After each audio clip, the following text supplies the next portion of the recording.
Started. Full stream? Yeah. All right. So this is quest 17.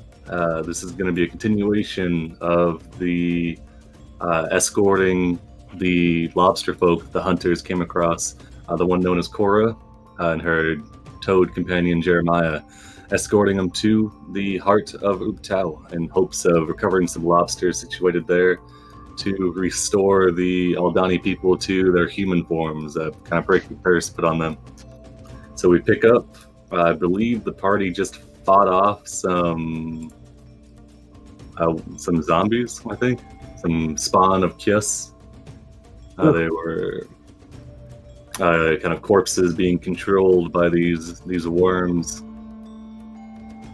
And I think we can pick up from there. You guys are a day's journey away from Ubtao. I believe... Oh yeah, the spawn attacked during the night, I believe. And you're able to fight them off. So I think the rest of the night can just pass without issue. You turned undead. Oh yeah, you turned undead, made them run 600 feet away, and then loaded up the wagon and pieced out into the jungle. But yeah, you guys can find another, hopefully safer spot to rest, and you can finish up the last 4 hours of the short rest. Indeed, I think.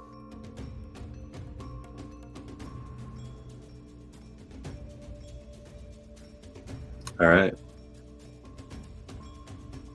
So yeah, if you guys no objections, you guys can get your short rest in. I assume you guys just go back to the same watch order. I think we've got the same cast here, except for Audrin. You want to just swap Audrin with Orf for the watch order? Would make sense, no? All right, sounds good to me. Yeah, Sorry, I'm so still eating. I don't know word. Audrin will probably just hang out in the battle wagon, and then while you're in the wagon, bedding down for the night, somebody pops up, and you recognize Orf crawling out of one of the cupboards in the wagon. Small tabaxi wielding a bow.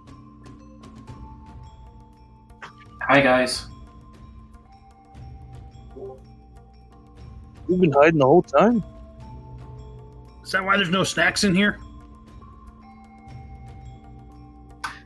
I didn't touch the snacks. I promise. Where'd the snacks Wait. go?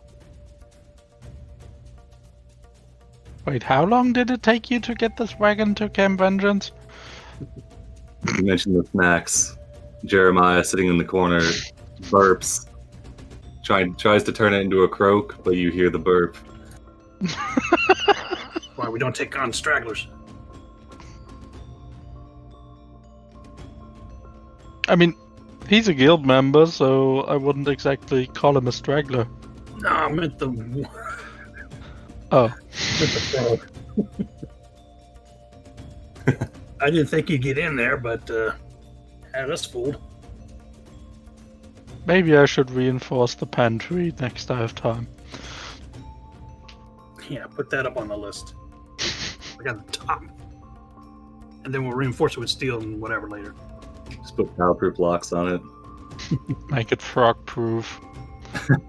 Yeah. All right.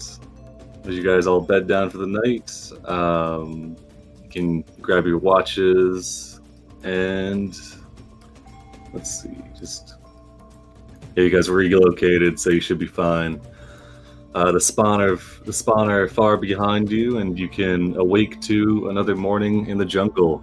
You're towards the top half of the Aldani Basin on the eastern edge. The river...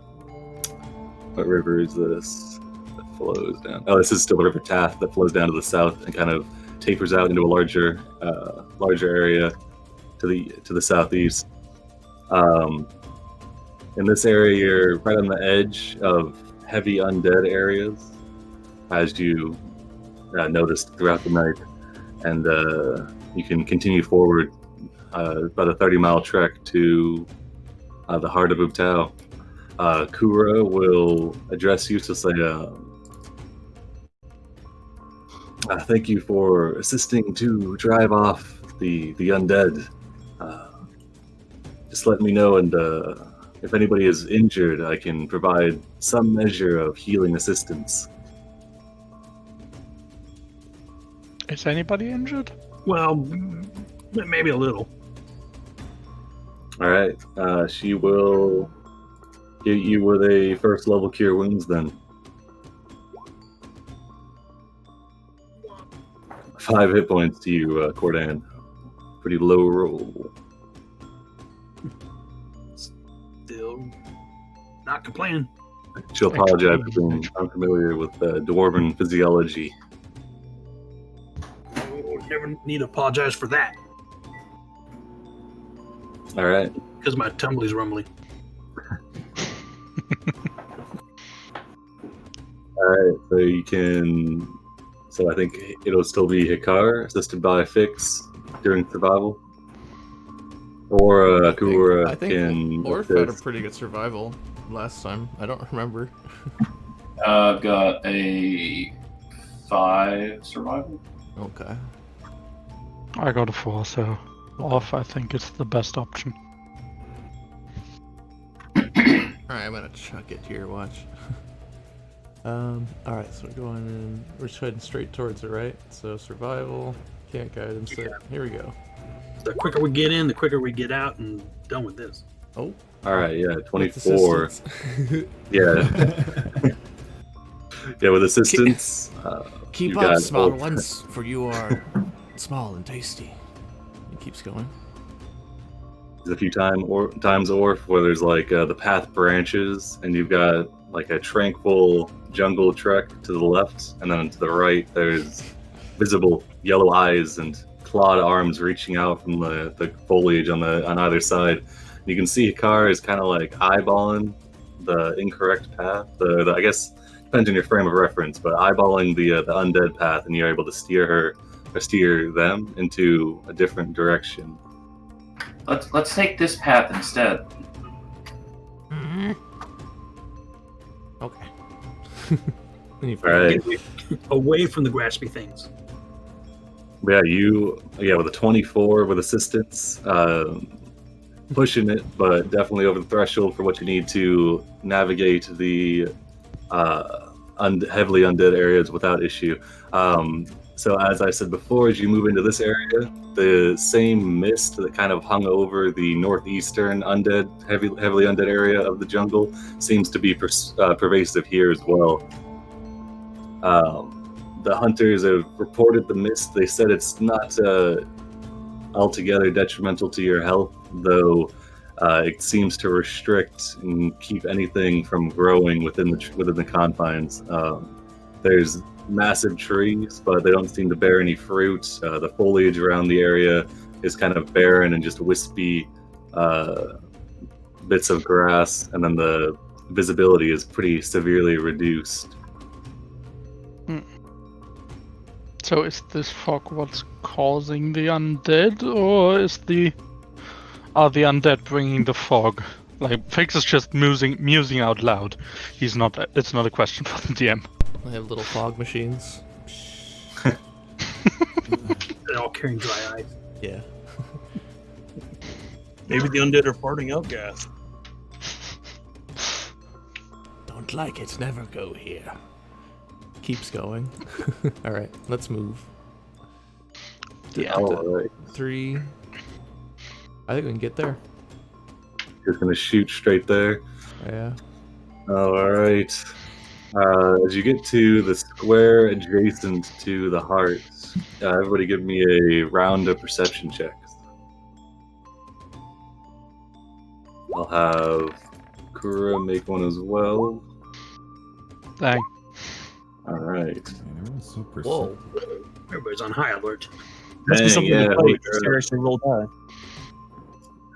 It's fitting though, as you all are moving into this area.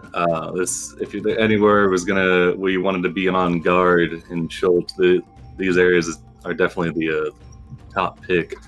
As you move further in, the first half of the day, first 15 miles or so, are relatively without issue. Kind of navigating around, you can hear the odd screech in the distance, and you're able to move in the opposite direction, avoiding any sort of encounter.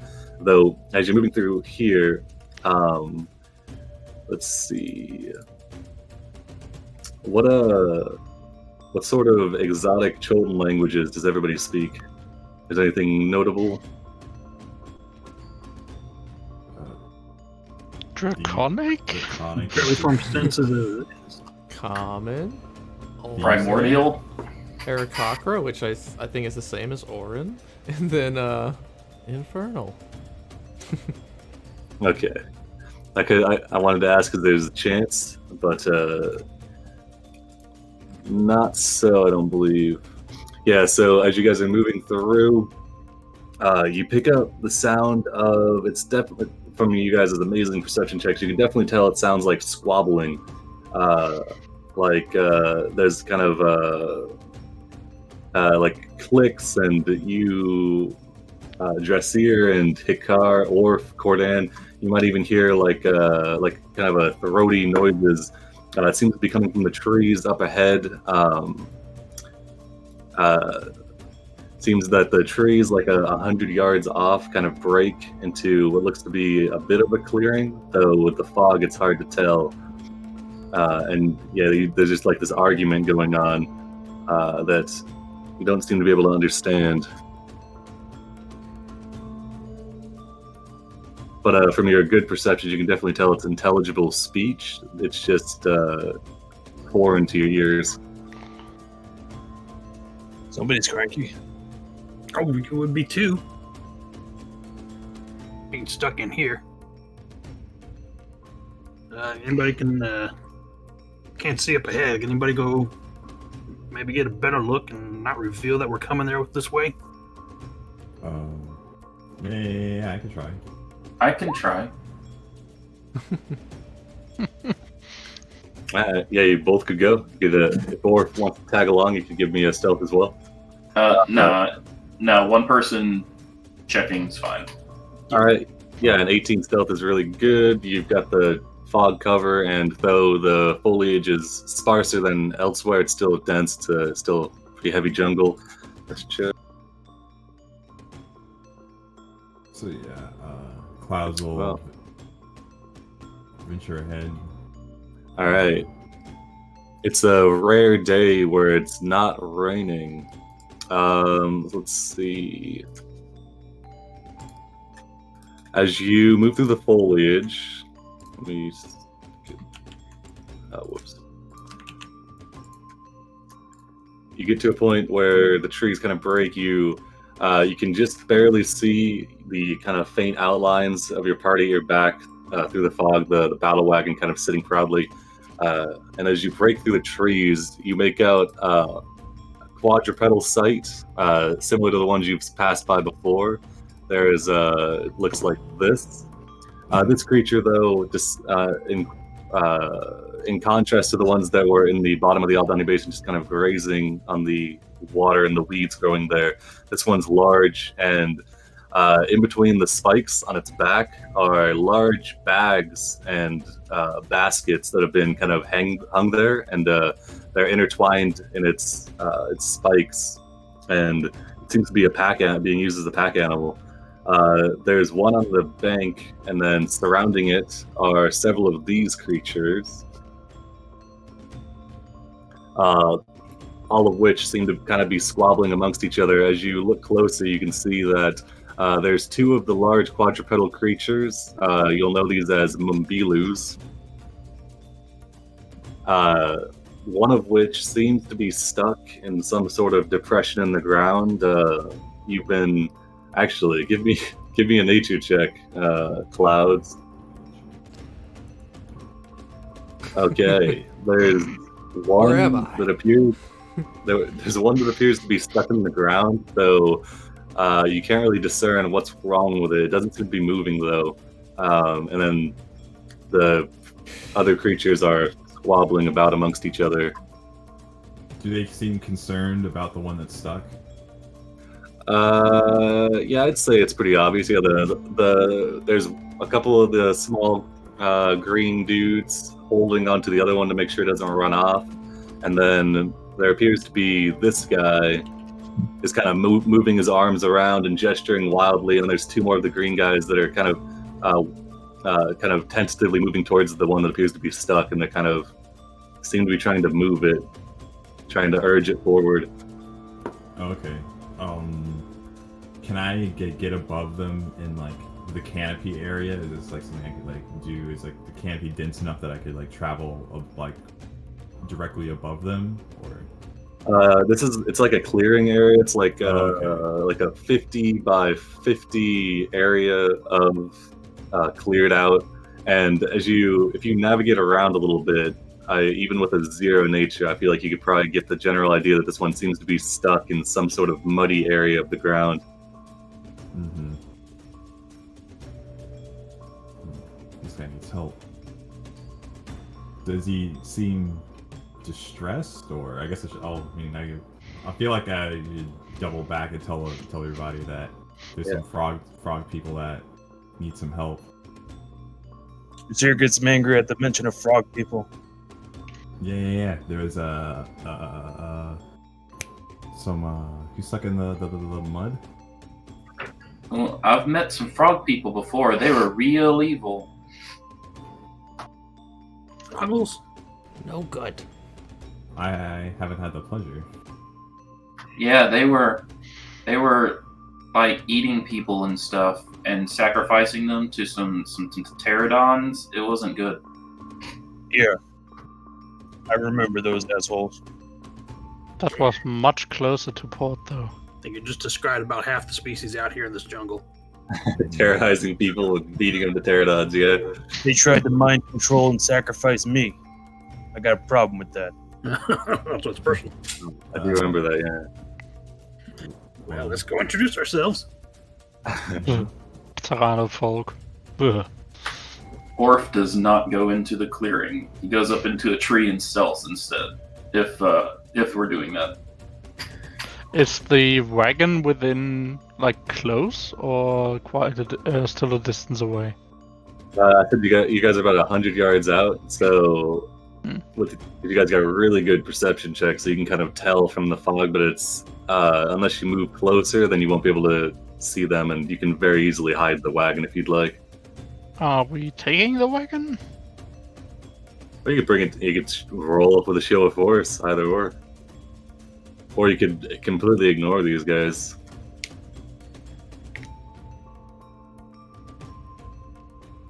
Do you have any idea what they're carrying? It appeared to be to clouds when you were looking at them. All of the cases seemed shut, but they were the baskets seemed to be woven in a way that was kind of woven out of palm fronds, probably carrying fruit like food or maybe trade goods, something like that.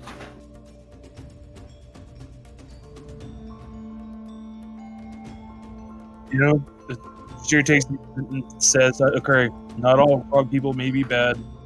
Let's see if we can help them. If they have trade items, they might be willing to trade, and if they're not, well, we'll do the other thing. Yeah, all right. You can see Jeremiah slowly pulling the billy club out of his backpack. He has a backpack. Yeah. And a club. All right. True Battletoad. I guess Saw a bunch of I cereal could- it's stashed in there too. I could ask the bones if they are friendly. The little bones. Sure you're sure those bones are working. They haven't been telling you much lately. Just kind of looks up indignantly. What do you mean? They tell me all sorts of stuff. I mean, the bones have been pretty right so far. I don't know. You're gonna check the bones? Yeah, I mean, the ghost like they'll be stuck there for 10 minutes, so I'll do it. And Oh, I'll ask right. if these are the grung called grung in this setting, or they have a different name? Yeah, they are called grung. Yeah. Okay, I'll ask the grung in the clearing ahead if they are friendly.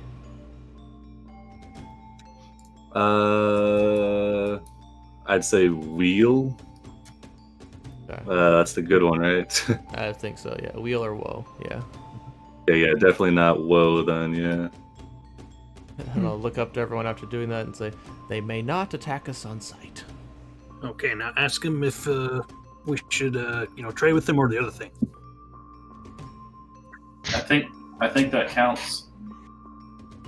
Well, all right. Well, you talk to Bones, I don't. So. All right, let's go say hi. All right. Let's go rolling up on him full force. Take the wagon and everything. Yeah, with the wagon. All right, full force. Okay. So let's see. All right, so you guys load up in the wagon. Check the bones. Bones say go for it. You start moving through the jungle. As you get closer, you get now anybody that wasn't able to get a definite idea. You can definitely tell that they're arguing. Those of you on top of the wagon, you can see that clearly one of these pack animals is stuck. Those of you with nature proficiency or survival even could recognize that this one, the one that's stuck, seems to be sinking very, very slowly into a large pit of quicksand. Let's see. That one's not in good shape. Hey, Try you guys.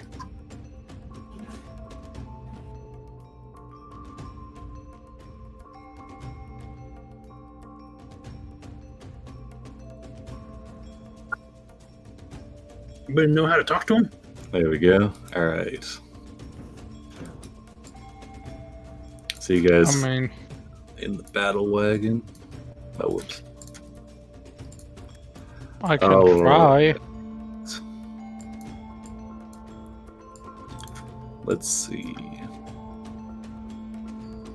Let me get some dim lights out here because the fog is dense. So, but you are able to see a bit. So let me get some of these going.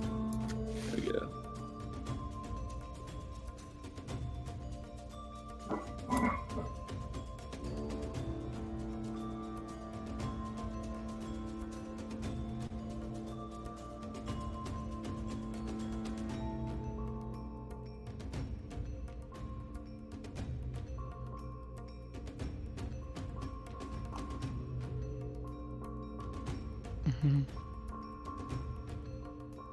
All right, there we go. So you guys should have a little bit of vision. So as you emerge out, anybody who'd like to give you an intimidation check with advantage as your battle wagon comes crashing through the space. Yeah, Cornelius just waving his axe. Hey there! Yeah, go and you can use strength for the intimidation if you'd like. So that'd be instead of your charisma mod. Okay, so that would be a difference of 2 to 4, so 2 more on top of that. Oh 17. Yeah, with 17 as you come crashing through. This one that's being kept under control by this. Oh, there should be one more. This guy. There we go. This guy who's keeping this dude under control. This one kind of rears up a little bit and seems to take a couple steps forward. This guy puts a couple hands on it, speaking to it in a language you recognize now as Grung, and it seems to calm down. These ones all they're using sticks to kind of wade through the quicksand, trying to get to this one, trying to grab the reins and try to haul it out. This one kind of is startled, falling off of his log and sinks into the quicksand a little bit. All of them turn to you in surprise and kind of shout out, hollering, surprised noises, taking a few steps back. This one takes a step back before drawing what appears to be like a dart gun and readying it. He shouts, the orange one shouts to you in common, kind of halting speech, says, "Who goes there?" It's us! We're with Who the is guild. us? We're with the guild.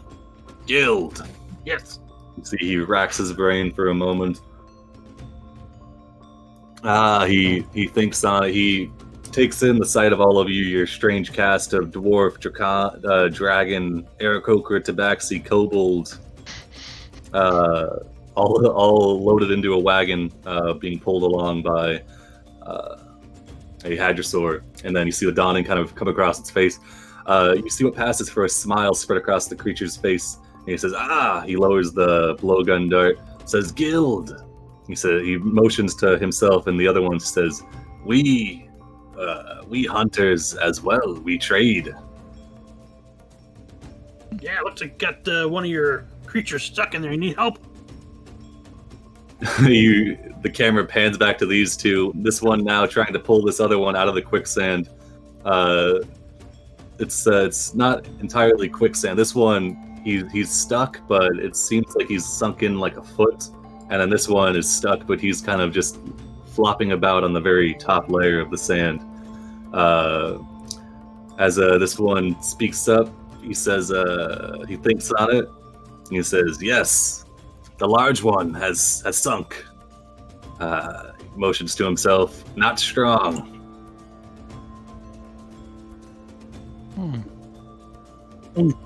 Is he in Kyo here too?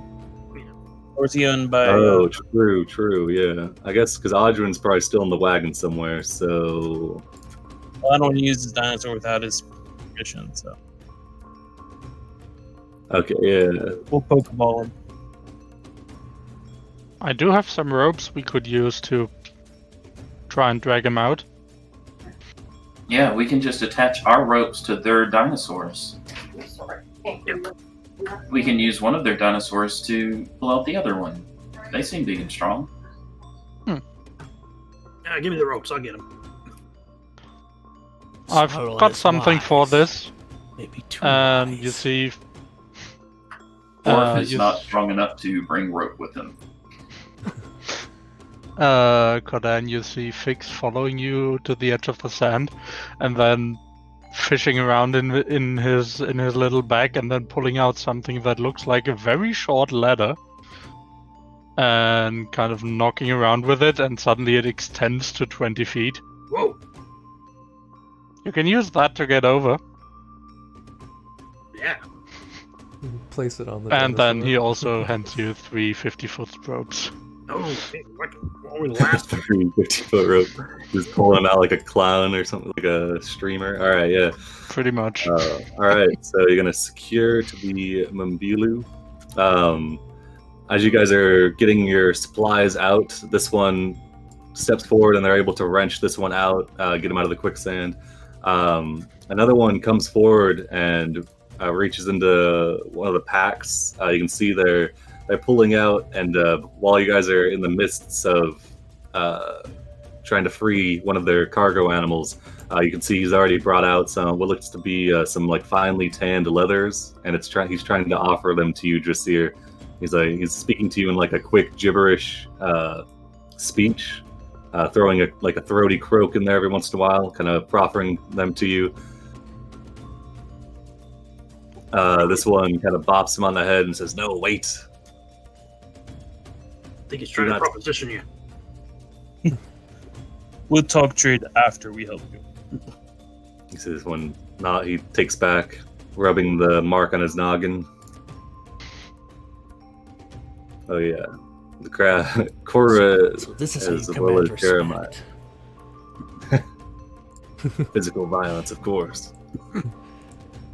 All right, as you all crowd around it, I mean, besides for the small start that this one was given when you guys first emerged, seems pretty chill. Even the one that's very, very slowly sinking, it just kind of is hanging out. He doesn't seem too concerned, really.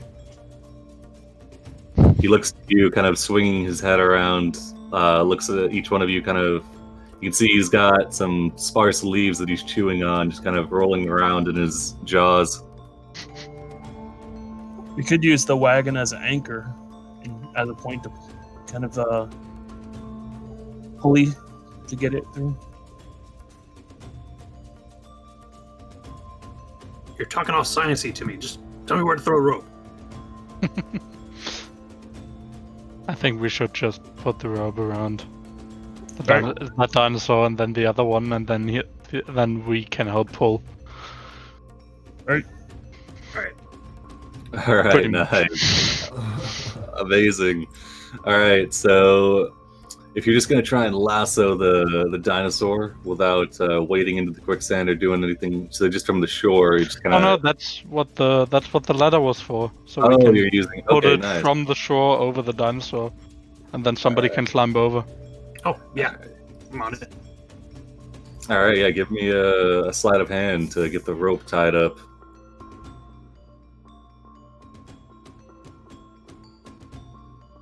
Now, being a sailor, I'm good with knots. Yeah. All right. We'll take the 15. Yeah, you get over there. Even as you're climbing up the side of this one, he watches your progress and kind of keeps hanging out. Are you able to? There's a lot of handholds. The many packs and burlap sacks that are fastened to this dinosaur. You can kind of fix it to some of its spine protrusions, and then you can fix it to the other one.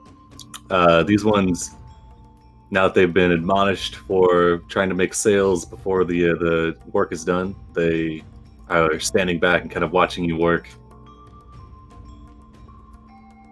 For sure, this can help pull. All right. Let's see. All right.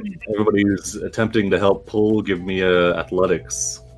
This one will also attempt some strength. Orf will use speak with animals and guide the dinosaurs' pulling efforts. All right. As you begin to understand the dinosaur's speech, it says, "Hey, man, how's it going?" It's pretty good, but you're sinking, so we're gonna try and pull you out before you drown. All right, man, that's cool. Dinosaurs are so chill. All right, but yeah, with the 17, 8, 26, 17, yeah, I'd say the creature starts to shift, aided on as you're telling it to actively get out of the quicksand before it drowns. Doesn't really have a concept of drowning. Try and find a rock with your foot. Yeah, let's see. Aided on by the guidance, that should be good. It'll start to get pulled along. Hooray! All right. All the grung, they look and they nod and respect. This one in the back begins to clap, mirroring some action that it saw from some previous humanoids. All right.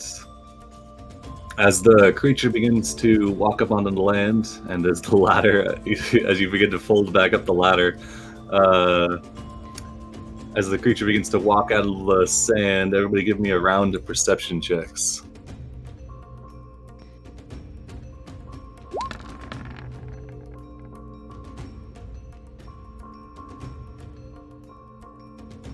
All right.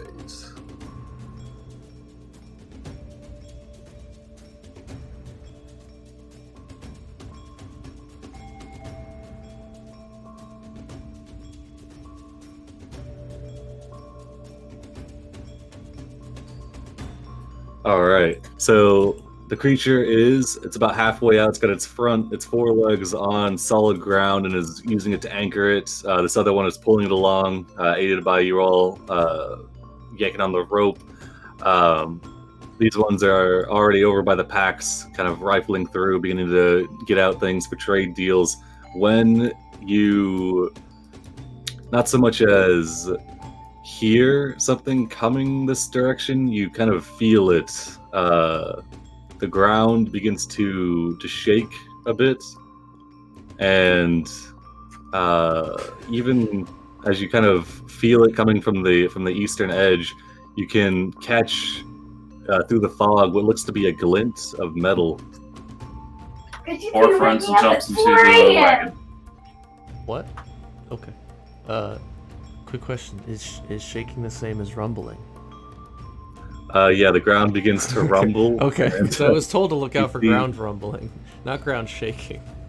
Oh, sorry. Yeah, the ground begins to rumble, and Okay. you see a glint to the east.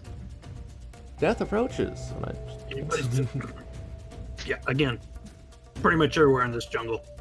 Got a specific direction on this From one? over there. He points off to the east. You can all feel the ground.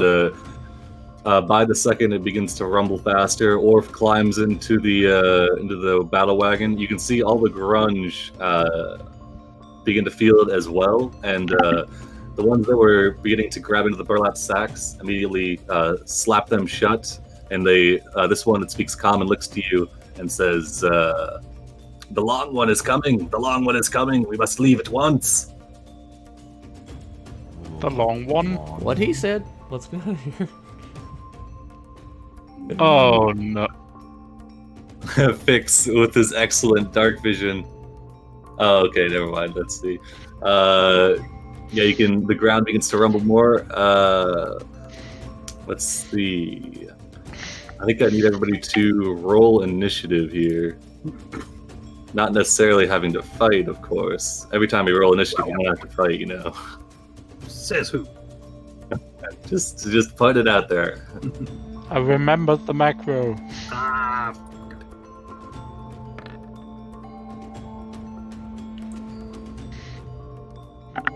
I didn't get in. Orders, I can get you in there.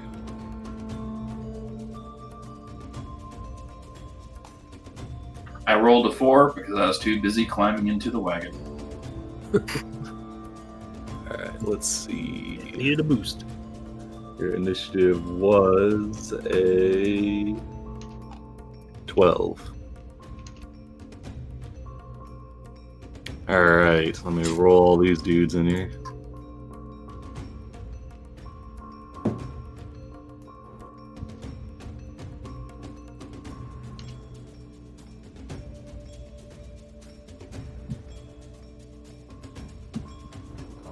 Buy some dinosaur.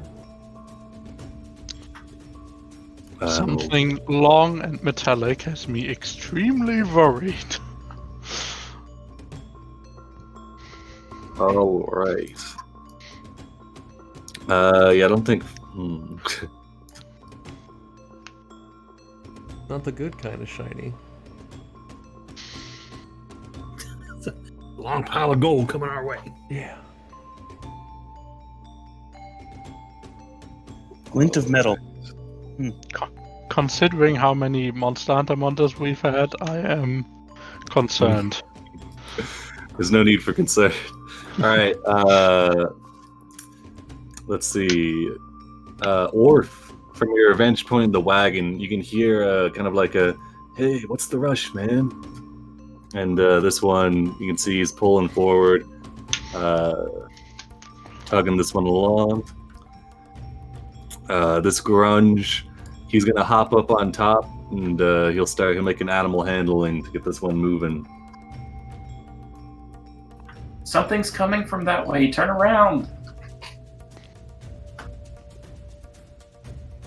An 11, that's decent. So he gets another 5 feet or so. Alright. I like this rope. Alright. This Mumbilu is, for the most part, out of the sand. And he is going to move to right here. Is being beckoned over by this other wildling, or this grung. And they'll start to climb aboard. Let's see. Clouds in the evening, what are you doing? At this point, the rumbling is pretty intense. It's almost hard to keep your footing, though the soft ground is you're able to stay standing. Alright, I'll move this way, like around. I'll just use my like tabaxi speed and then dash over up into, I think, this tree right here. Alright. As you move to that point, give me a perception check.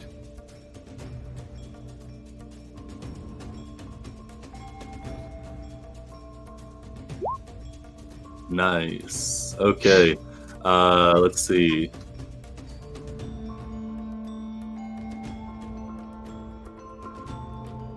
All right, so you scale up a tree, moving quickly out in the direction of the rumbling in the area which you saw the glint. Give me a wisdom saving throw. Oh no. All right. So as you're at the top of this tree, you can see through the fog a massive head that's very low to the ground that's slowly coming towards you, just kind of rumbling along the ground. The rumbling appears to be coming from all the trees around it that are getting smacked and pushed out of the way. Let's see, you should be able to see just a barest hint of something coming out. It appears to be a massive snake. As you see, it makes I guess kind of looks in your general direction, and then you freeze up as the light kind of reflects off of the scales on this creature's head, and you are stunned for the time being. Okay. Forever. Oh no! I was right. This Krung wildling, he sees one of your own run off, and he shouts, "No, no! This one is dead!" And then he's gonna quickly climb on top of this one. He pulls out a dagger, slashing these two ropes. Says, "Apologize for ropes. We'll compensate if survive." And he Jeremiah croaks out. You can see he moves defensively to the back door of the wagon and starts motioning everybody to get in. Chris, here, you're up.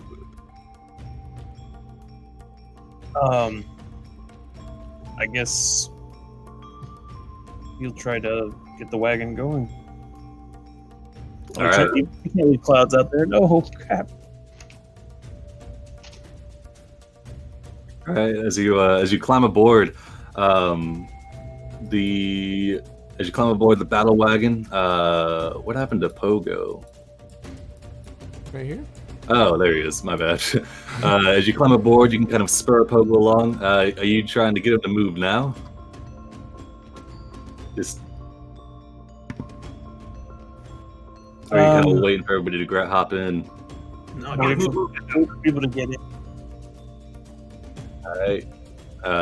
I guess you can just ready yourself to snap the reins, and Pogo stands at the ready. You can see he's kind of rumbling along. Now that you're on the wagon, you can feel the entire jungle in this area seems to be shaking. This one's gonna hop aboard. Hikar.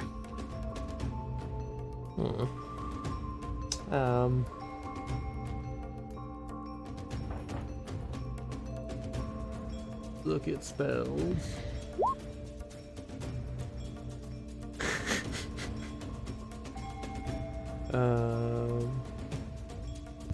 I could put you to sleep so you don't see it, you know.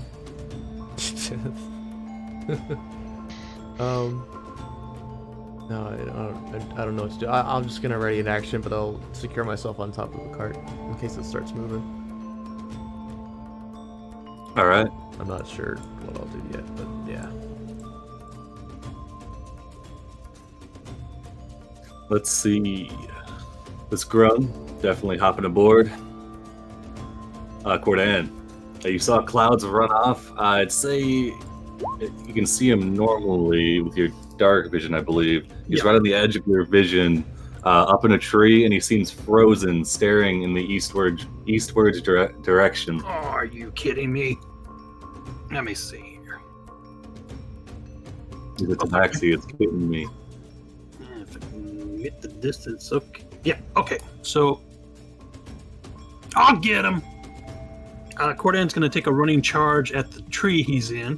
See if he can knock him down from there. All right. All right, yeah, you get a running charge going. Give me an athletics. That's Hang on. It's probably one of the better ideas I've had. Yep. All right, yeah, 23. You slam you go on like shoulder check or skull. Shoulder. All right. You slam your shoulder into the edge of the tree. It jostles mightily. It's already rumbling a bit, and clouds. You're stunned, so I don't believe you get a saving throw as you begin to plummet out of the tree. Cordan, give me a dex save to catch clouds, I guess. Or, I mean, it's only like a 20. How high did you climb up the tree? I assume like 30 feet. 30. He climbed. All right. You can try and catch him. So with a successful catch, neither of you will take damage. With an unsuccessful catch, you will take damage. Is that Dex? Oh yeah, dex save, which I know you're a barbarian. All right, yeah, 20. You grab him out of the air, and he's stiff in your arms. He feels like his eyes are kind of staring forward, glassy and glazed over. He seems to be stunned. You're fine. Let's go. So that was movement, action, and I guess that's the end of the turn then. All right.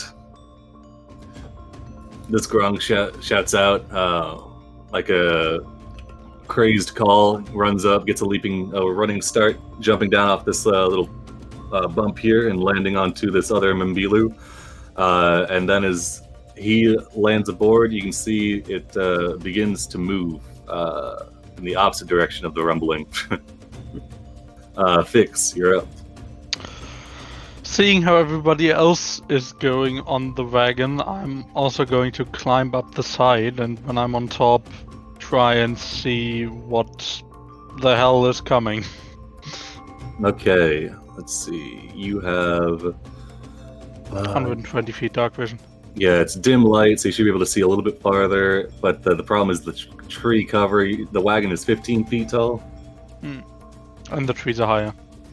Okay. Yeah, from this point, there's too many trees in between you and what you're looking at. But as you look the direction, you see another glint of light. It seems to be in a long line, like extending at the beginning about 150 feet away, and then extending back from where you can see. It's like a row of sparkling gems is coming towards you, shaking the jungle as it does. Yeah, I tell the others, whatever that is, it's very long. That's the long one, yeah. Orf, you're up. The longest boy. Not being sure what's going on, Orf will just ready a. I guess I'll just take a dodge action. All right. Pogo, assume is waiting for the order to go.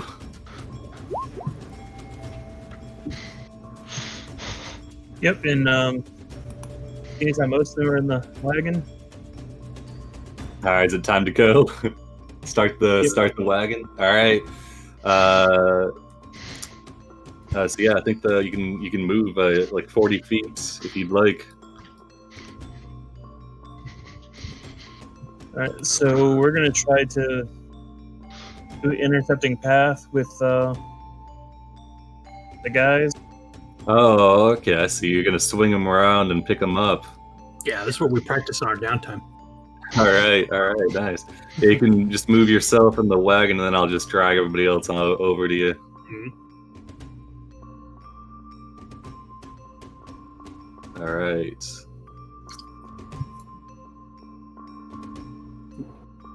called the 22 pickup. All right. The wagon swings around you. You're glad you invested in those 0-degree turn radius tires as it squeals. Pogo digging in his large hind legs. He's been training for this as he begins to charge forward. He flips around to face the right direction. The direction we're going to try to swing around. I see. Yeah. All right. I'm going to get rid of this rope. The rope has been cut, unfortunately. But yeah, there's still rope hanging off the Mimbilus, and you can recover it. You'll just have messed up rope, I guess. Just one length would be messed up. All right.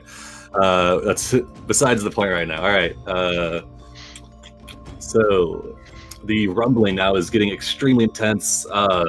The canopy above is shaking. Off in the distance, you hear the bird calls as some birds take to the air. You can see them flying above the clearing of the quicksand, and this creature slithers forward into view of Cordan, give me a wisdom saving throw as this creature slithers forward. This won't be good. I'm not looking. Oof, okay. All right. Yeah, the dim light. It feels easier, though an 8 is not good enough. As this creature is coming forward, you're holding clouds in your arms, and then you see a flash of something in the distance, and your muscles go stiff, and your body freezes up, and you are stunned for the moment. Kora is going to shout out. What do they know of it? Okay, yeah, they know the name. She'll shout out. The Nyoka Makubwa comes. Many fanged and the one that will coil the sun. She shouts out. We must leave at once. Gather your friends. Avert your eyes. Do not look directly at it, or you will be unable to move your body for a time. This Mambilu, he's running. As he fades in the distance, or if you can hear, he's like, "Why are we running, man? I hate running." And he's going. Nice. We don't know what leaves he's chewing. They're quite large and docile, perfect to be used as pack animals. All right, this ground is just going to keep spurring this one on. This one is also going to move as well. No longer restrained. Yeah, you can see as the grunge, as soon as they got on top, you can see they're facing the west, and as the rumbling approaches, they are fixated, looking to the west. Clouds in the evening. Give me another wisdom save. Oh, actually, okay, never. But as your turn comes around anyway, I think you'd probably realize looking at the light, looking at the thing is what stunned you, so you could close your eyes, and you are no longer stunned. But either way, with an 18 wisdom save, you'd pass anyway. You are no longer stunned, Clouds. What will you do as you're held in the statuesque form of a dwarf? All right. Can I pick him up, or like if I can, I'll try to like telekinesis him into the. Oh, sick! Hype. What's your strength score if you're gonna pick him up? Well, my strength is a 9, so. Oh yeah, I think the telekinetic maneuver is probably your best bet. Yeah, you're gonna slingshot him into the wagon. Mm-hmm. Like I'll hold on to him and like run over here, and then let the like elasticity of telekinesis kind of bring him over. You're gonna tug him along. All right, yeah. Give me the what is it? Whatever it is. Yeah, the telekinetic roll. All right, so he gets pulled 8 times 40 5 feet. Would be 40. Damn. All right, yeah. That'll almost get him to the wagon as he comes flying through the air. Cordan, you feel your body ripped from the base of the tree, still with your arms outstretched in front of you as if you were holding a tabaxi. You are flung through the air and begin to fly towards the wagon. The first for me. All right. Is that your turn, Clouds? Mm-hmm. All right. Grunge waddling. These ones are dipping out. They say they're going to shout to you. This one says, "Thank you for assistance. If you survive, come to Dong Grundlung." And then he'll give you rough directions in 6 seconds. Northern edge of Aldani Basin, Dong Grundlung. Tell them you know. Trader. Tell them you know traders.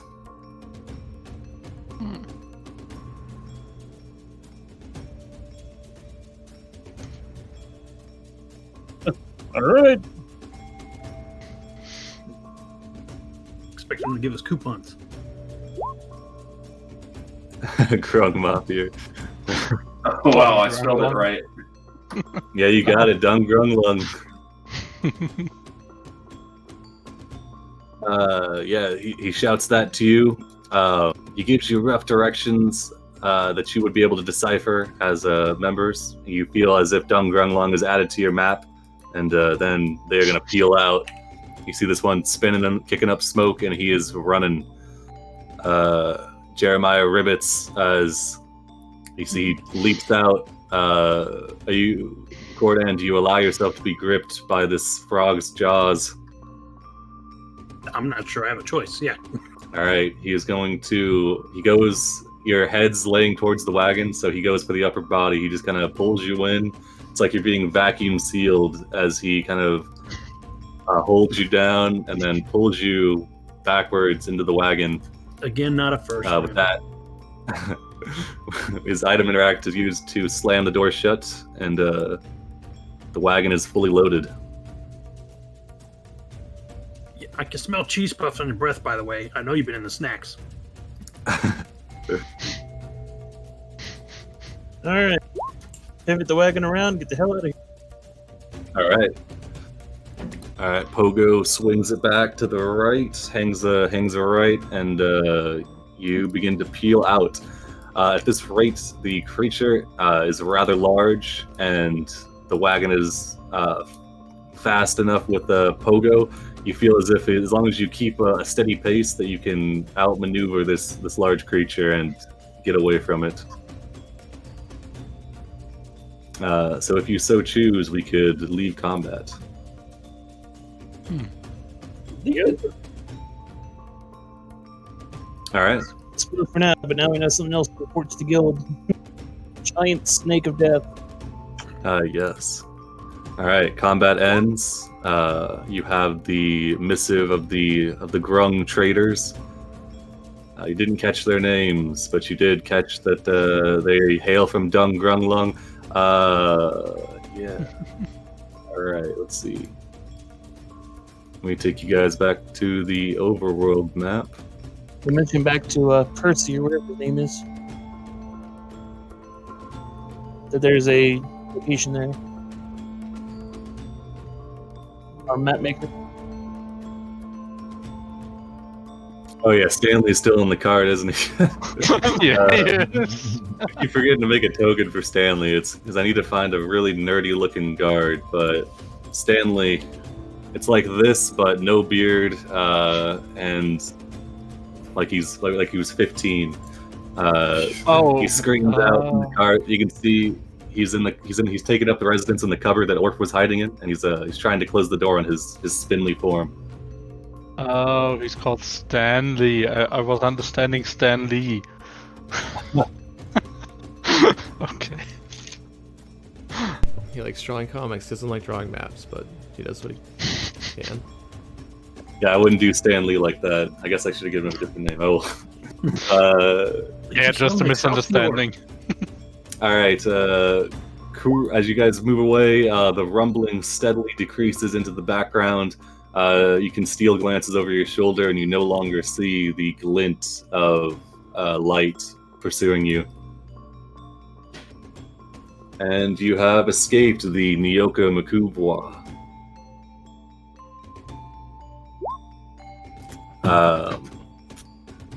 So yeah, I think you got a warning about this from some of the lizard folk. We did. I wasn't paying attention. I think Ikar did. Ikar knew what it meant when the ground starts rumbling and you can see glints in the distance. Oh, I forgot I told us, but yeah. Alright, yeah, you make it away.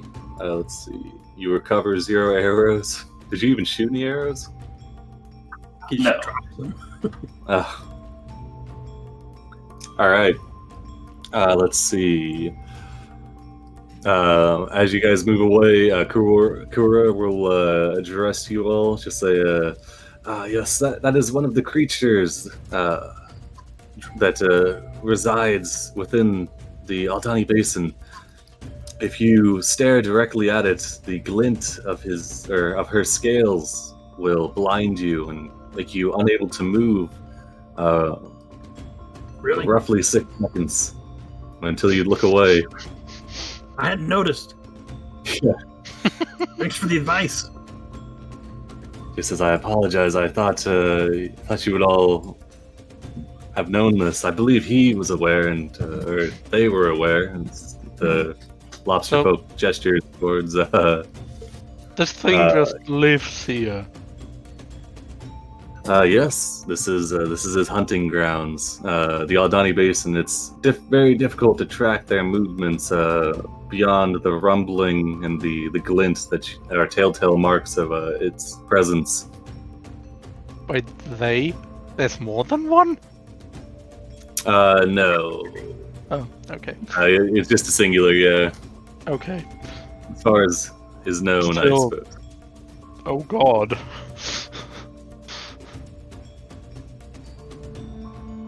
Yeah, Cordan and Clouds, from what you were able to see, it did appear to be a massive snake, the body easily 50 or 60 feet in length, the head maybe, trying to think here, probably 10 foot in diameter, I'd say. Oh, Very large. very large. If I had to guess on like how like dense its scales were and translate that to the armor class, whatever you like guess or Yeah, give me a survival check. And snakes can unhinge their jaws. Yeah. It'll just swallow the entire wagon. Oh, that'd be crazy. Yeah, with all of a sudden. 14. New quest, escape. survive. Oh, then I could use that map that Crash is using for Skull and Shackles. Oh Alright, no. Wasn't there a With free a- Tarask inside map somewhere? there is, yeah, by Season Deku. They make some interesting maps. But yeah, anyway, with a 14, you can tell that typically with keratin-like scales, the older the creature is, the harder and more dense they become. You couldn't really gauge the exact age of this creature, though it's large. Probably took a while to age up that much and get that large. So you would guess probably ballpark like 17, 18. Pretty tough. I don't know. You're fairly sure.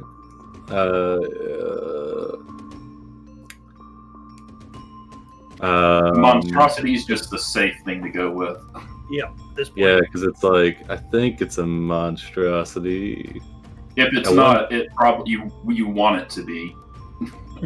Just as a DM, Yeah. you want it to be monstrosity because if it's like a beast, it's like, oh well, it's tamed, it's our pet now. Because I have this spell that affects all beasts. It doesn't matter how big they are. Might have legendary resistance, but anyway, we'll go with monstrosity.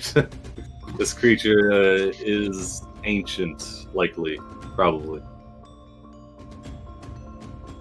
It's probably been around here for a hot minute. Anyways, yeah, Kura will explain that this creature, the Neokumakubwa, has been in these lands for as long as her tribe can recall. Same with the many armed one. Many armed one? Yeah, that was the one that you guys found a path from and walked past the den of last Oh session. yeah, the monster troll. Okay. Presumably. Yeah, alright. But anyway, as you are, let's see, you guys are able to catch your breath, kind of recollect. Let's see. Alright, so from your vantage point here, through the trees, you can see that there is like a massive chunk of earth and rock floating in the sky. It appears like it was torn from the earth itself. It just kind of floats roughly 200 feet over the swampy areas of the forest to your northeast. There's a petrified tree that towers above the stone. with its stone roots kind of protruding from the bottom of the earth moat. Between the shape of the rock and the branching of the tree's limbs, it creates the impression of a gigantic stone heart hanging in the sky. In addition to that, you can see that there's what appears to be red liquid kind of dripping from the roots of the stone tree. You see a cave mouth in the side of the slowly rotating heart, and there's a staircase even that seems to wind its way up the around the edge of it to where the tree stands. And it looks like, I mean, it's hard to tell from your vantage point on the ground, but it looks like the staircase itself was carved. And I do have a handout of the heart, and you recognize this as the Heart of Ubtao. Let me find my thing. From the So description you said from there the was lobsters. it's in the sky, but it's a staircase. Oh yeah, you'll see once. Oh. Yeah, it's like floating up there. There's like this red liquid dripping from its roots, and yeah, you can see a staircase on it with a cave opening up there. On it. Okay. I thought that was And it's staircase roughly leading up to 200 it. feet up. No, that'd be crazy. Yeah. Ain't that the most inviting looking thing you've ever seen? Makar looks up and why would you have me lead me to a place that you cannot go? She says, no. Sorry, let me get my Korra voice. The Heart of Ubtao is the only location where I know of this red liquid drips down. The vision that I had of the lobsters was in a pool of such liquid. I believe that our destination lies below the Heart of Ubtao. Oh. He nods. Visions, shrug. You know how it is with the visions. Yeah. Liquid pooling anywhere, or is it just like soaking into the earth? Yeah, as you guys advance, let me clear up some hexes for you. Sorry, I need a more efficient way to clear hexes. Oh no, I deleted the X, not the X. We lost the X. That's vital. Treasure's gone. Alright. As you move forward, I'll just put it on the map layer. Bam. Alright. As you move into this hex, you can see the areas to the northwest and northeast, they are cleared out, but this is where the forest begins to pick back up, and you're no longer in the Aldani Basin to the northwest. Though, let's see. Oh yeah, this hex too. It seems the Aldani Basin kind of continues out a little ways from where the Camp Vengeance, from where they're scrying, because they just had like a flyover. It looks like there's some mud flats that extend up to the northwest. But regardless, if you're gonna attempt to search around below the Heart of Ubtao looking for some sort of pool, then give me a survival check. Okay. Still helping out. Or just everybody. Oh, everybody. Oh no, well either or, honestly. But yeah, with a 20 and a 23, let's see.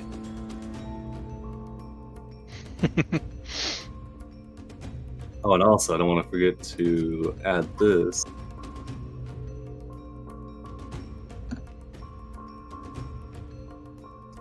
To the front.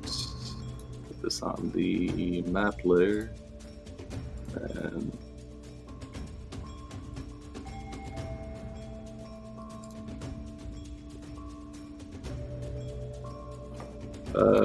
here we go. Token layer. All right, and then located up here is Dungeonlords.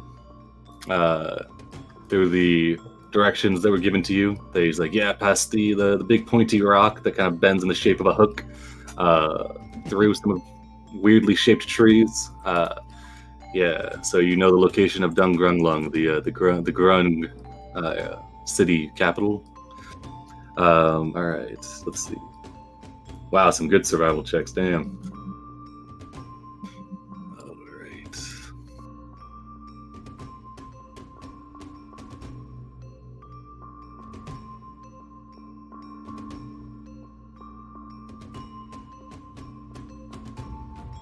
Let's see. So, as you travel around for a little bit towards the latter half of the day, you eventually are able to get directly under the Heart of Ubtao, where, just as the vision prophesized, there is what appears to be a large pool of red liquid surrounded by kind of a mountainous area.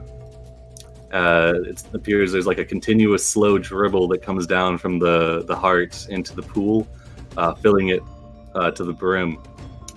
There's a cave, a mouth, what's it called?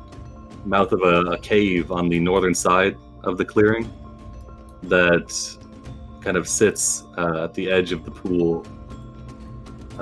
Let's see. And I will drag you guys over to a map.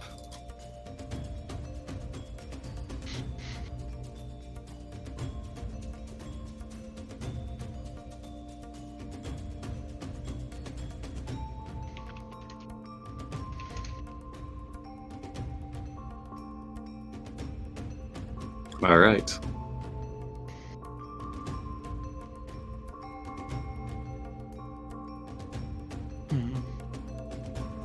Yummy.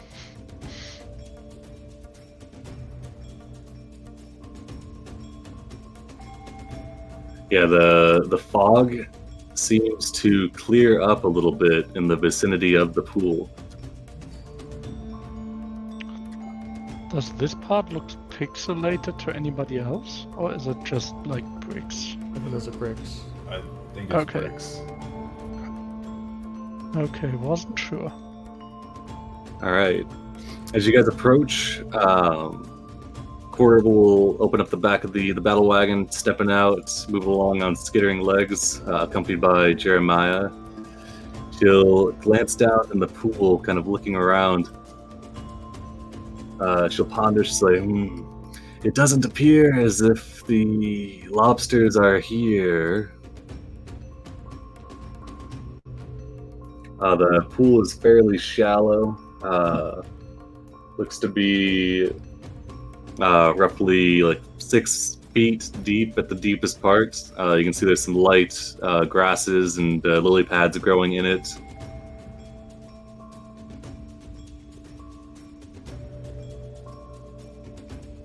Let's see. Cloud and Hikar, as you get to the edge of the pool, give me a what's your passive investigations, Hikar and Clouds? 10. I think it's pretty good.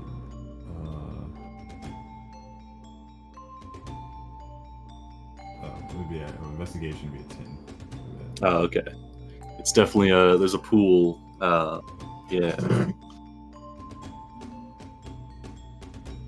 Cora kind of climbs up on this rock, looking down into it. Jeremiah, you see, tentatively dips a toe into it. Are you crazy? Can I kick a rock into it? Does anything happen? Or... Is it big a long pole? Like about 10 foot or so?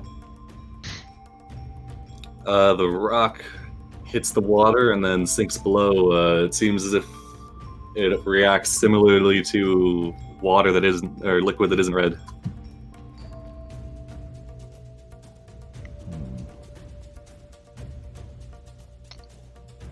Car's gonna And the- shakily like reach down like a talon into it and kind of like scoop up some. Nobody has a 10-foot pole on them. Nope, doesn't fit in my bag. That said, Fix is going to take out his last remaining rope Back in my day. and bind a dagger to it and lower that into the pool. All right, yeah. And wait a few seconds and pull it back out. Yeah, Hikar and Fix, as you begin to run some tests, Hikar taking a smell of the liquid and Fix lowering a dagger in. You can both give me investigation checks or one with advantage, either or. While they investigate the pool, Orf will ritual cast locate creature to try and find some lobsters. Nice. All right. Yeah. Okay. Can you post that spell? Just any lobsters nearby? That's what we're looking for, right? Lobsters. Yes. I mean, are we looking for literal lobsters or lobster folk? Literal lobsters. Yeah, Kura believes that by replenishing the supply of lobsters in the river Tath that runs through the Aldani Basin, that the curse of the Aldani can be broken and they can be turned back into not lobsters. I'll spend 10 minutes on that. All right, let's see. Fix for the 16. Or 19 if we use advantage. Oh, yeah. Row 1. Oh yeah, 19. The dagger goes in. You can see the it functions. I mean, it acts pretty consistently with how you imagine water to. As the dagger hits the bottom of the pool, though, you can see it kind of kicks up some dust, and you do see like a glint that looks like some gold kind of laying at the bottom of the pool. So it's not opaque, so you can look into the water. Yeah, it's Okay. yeah, exactly, yeah. I figured it was basically like blood. Oh, Okay. yeah, you can see the bottom, but yeah. Yeah, tell the others there's something on the bottom. Let's see. And then if you are looking for lobsters, you learn the direction and distance to the closest creature or plant of that kind within 5 miles. Okay, you know that there are lobsters to the north of you, kind of down from your elevation a little bit, or roughly 200 feet. All right. Hey guys, I can feel the lobsters. They're that way. You're also picking up a little something from this person. Little lobster.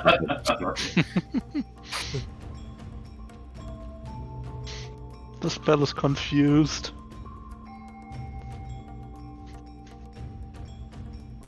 I think we have to go through the cave if we want to find the lobsters. Just so you Makes start sense. heading in. Is- Does the cave look like it's a drain for the pool? The Is it cave, lower or higher than the water level?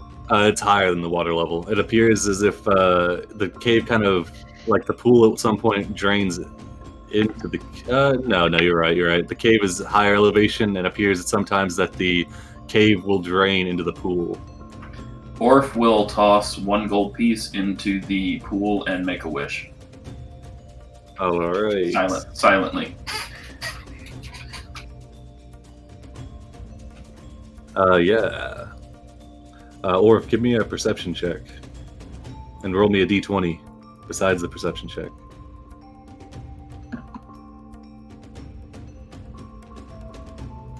Alright.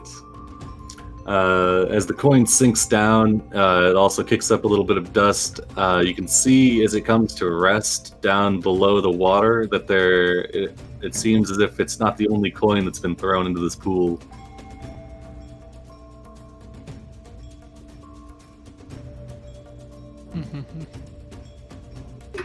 All right. The car is going to taste a bit. It has a metallic taste to it, but definitely not as strong as blood. It's more as if you Yeah. licked a sword or a dagger. Yeah, I think I have an idea of why it's red. Which ruins everything that he thought was happening. He thought he found a great landmark of... This is a pretty cool landmark. It Yeah, is. above you, there's the heart still floats. You know. Yeah. But yes. I wonder what body that heart He thought belonged it to. was prophetic, but now he's thinking otherwise. Yeah. We'll kind of shake his hands and follow everyone else now. All right. So we're heading into the cave. It was Orf will wait till the end and look around, see if his wish was granted, and then follow him to the cave. Yeah, DM me your wish. Oh, okay. Hold on.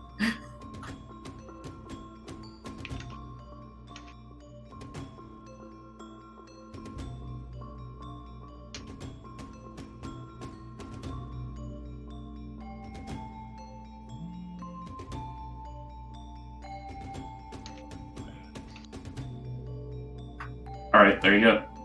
Oh, jeez. Okay.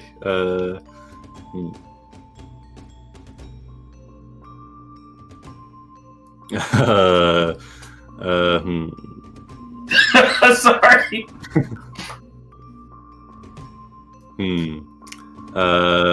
Jeremiah comes over and puts an arm on your shoulder, kind of, I guess, gives you a hug as the others begin to walk towards the cave.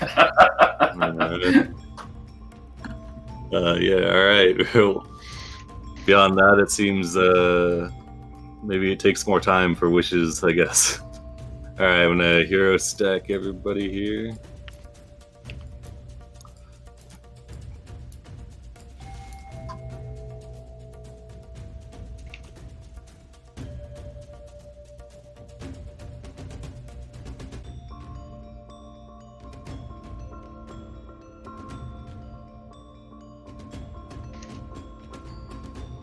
All right.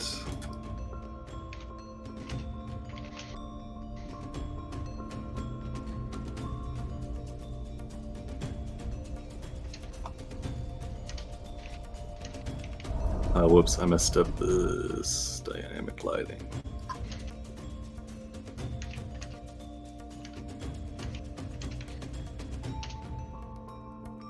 Oh, whoops, all right. As you get into the cave, it kind of descends down a little ways. You come up to what looks to be a large stone door. Imprinted into it is a inscription that anybody trained in religion. Nope. Religion? Yeah, No. I am. Yeah. Oh, yeah, of course, yeah. You recognize this to be a symbol of Ubtao. Let's see. It's just within the mouth cave. And there's an inscription on it written in common, and it reads, "Thicker than water, trickles of red, trace with a finger to prove you're not dead." Which language in common? Oh, never mind. Yeah, it's written in Old Oman. Yeah. You can decipher it. Yeah. I caught my finger in. for- I caught my finger in oh. trace. Hey. I cut my finger and traced the maze in my blood. All right. As you trace through the maze of Ubtao, it's the godly symbol. The symbol lights up kind of a dull red hue before the rock kind of chunks and slides out of the way. And you Does are everyone need to do greeted. Okay. As you all begin to move through, the door does not seem to take a spot.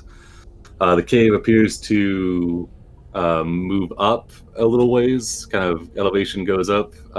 There's dense grasses growing along the edge of the caves, and there's a worn smooth path that appears to go deeper into the cave.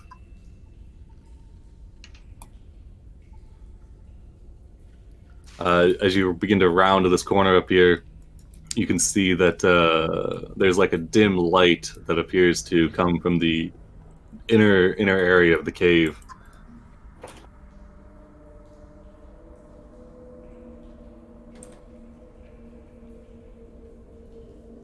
Give me a round of perception checks.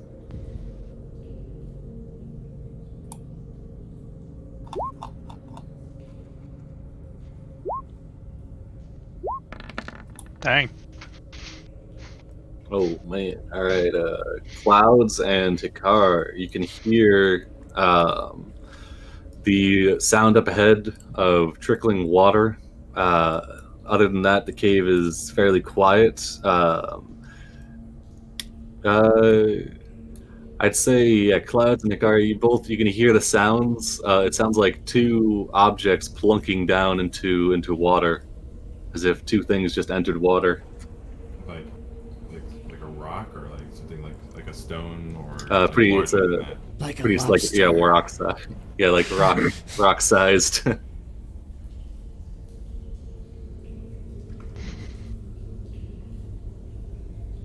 As you Small round wise this- one. Our quarry is near. Ah.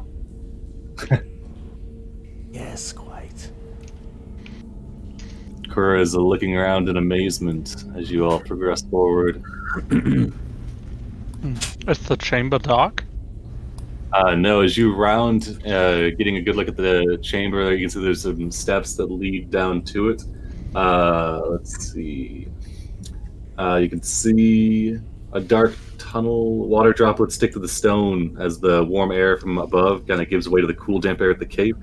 Pale moss and fungi form patches along the side of it. Where are we at?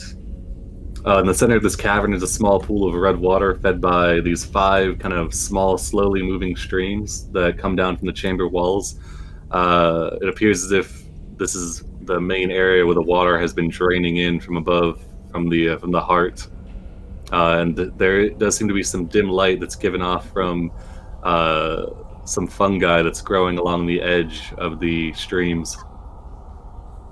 Does the pool in the middle seem to be about roughly where the signal was from the lobsters earlier? Yeah.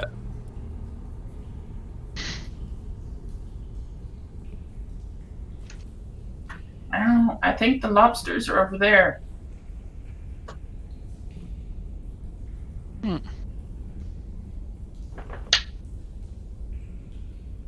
Kura's gonna look around. Say, let's go see them, and she'll begin to advance forward. Retrieve the quarry and let's be on our way. I don't like caves. All right.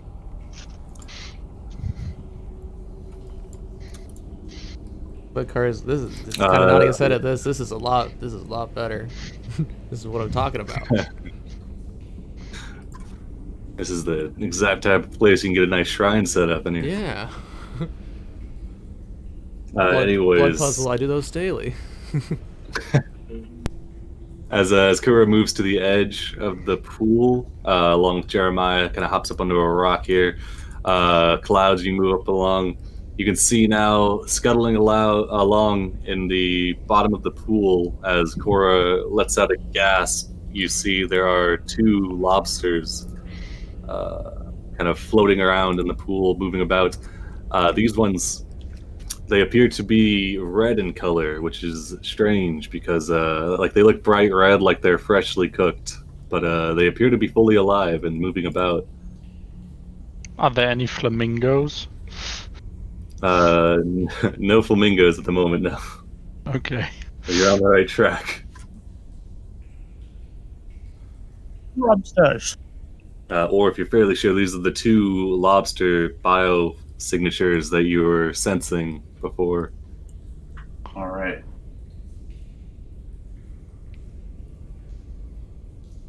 Or staying back here on the rock.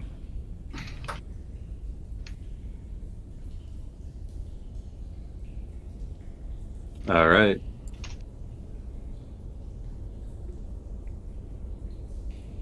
Let's see.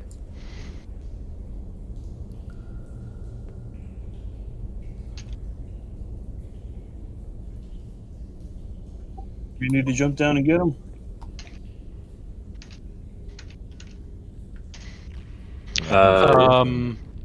I would once again take out a rope and let down the dagger to see how deep the pool is.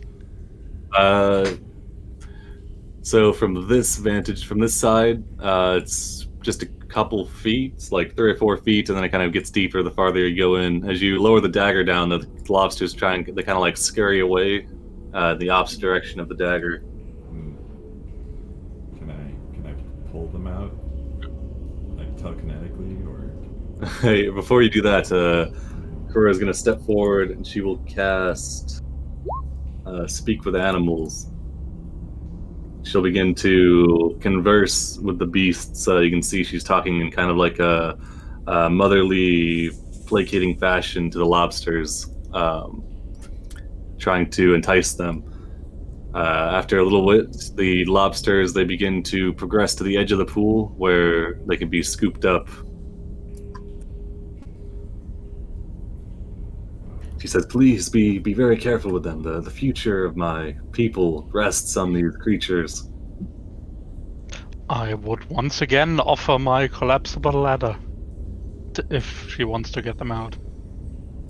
Yeah, she'll climb down the ladder. I guess she's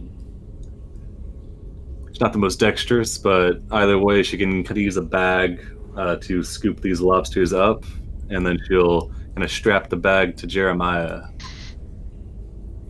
Hopefully out of reach of his tongue. Let's see. Just say, "Wow, this is a marvelous find. I wonder if this pool, how long this pool has been here, how long these lobsters have been here."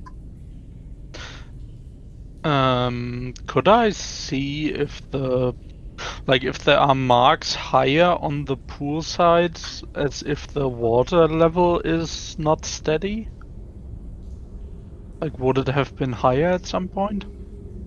Yeah, it looks like, as you take a look, you can see that the edges around here and here, these seem to be the first two streams, the oldest ones. This one's the medium oldest, and then these two are fairly recent. And you can tell just from the age at which, like how long that they've been how long that erosion has been taking place here, that this pool's likely been here for thousands of years. Did you find a bunch of lobsters? Yeah, Jeremiah gives you a thumbs up with his toad thumb, yeah. She's gonna dive into the water. Let's see. Seriously? Yeah, he's thirsty. Alright, as you dive into the water, let's see. And this was how Dressier became a lobster born. Yeah, give me a Constitution save.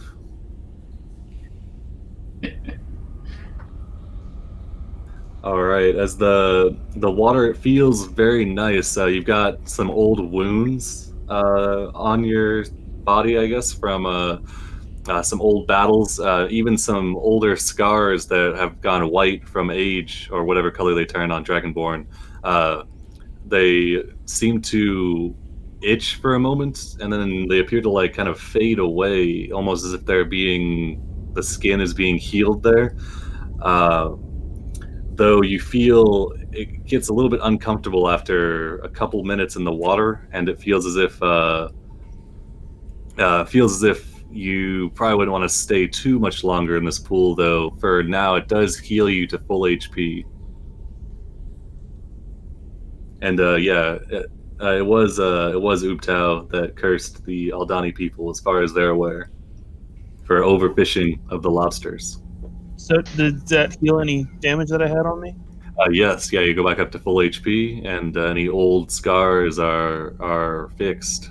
All right, and before we leave, I'll fill up any flasks I have down here.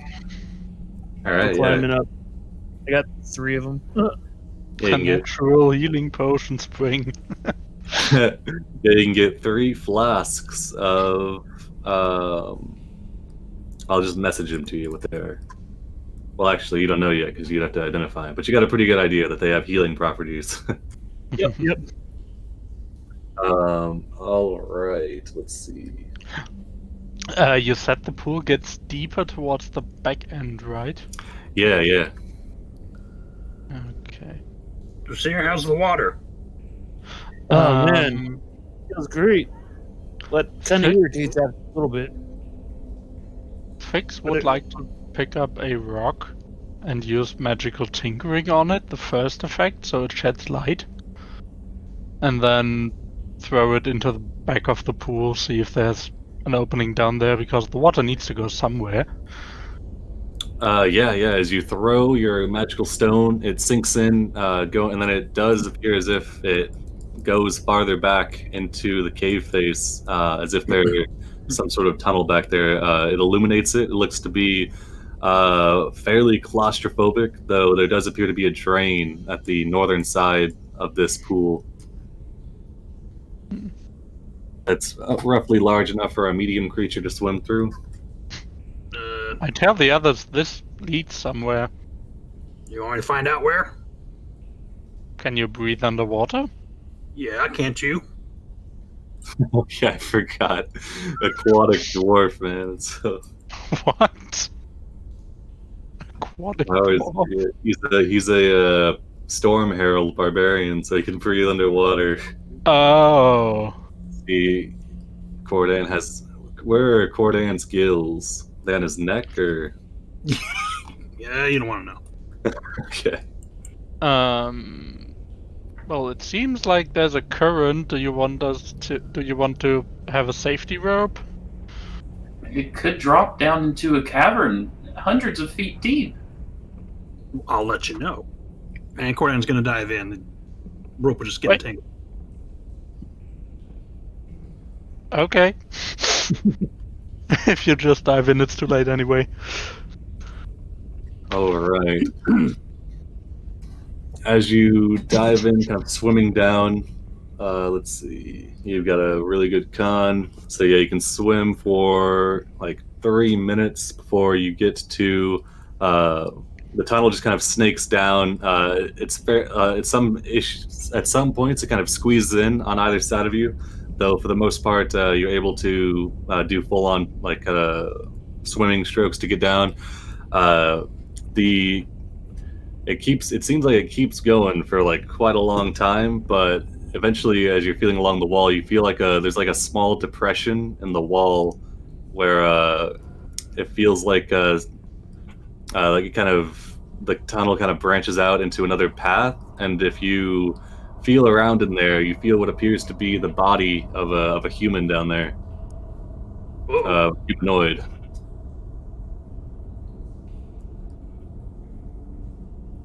My light is still somewhere else. Yeah, it's gonna keep going down the tunnel. Okay.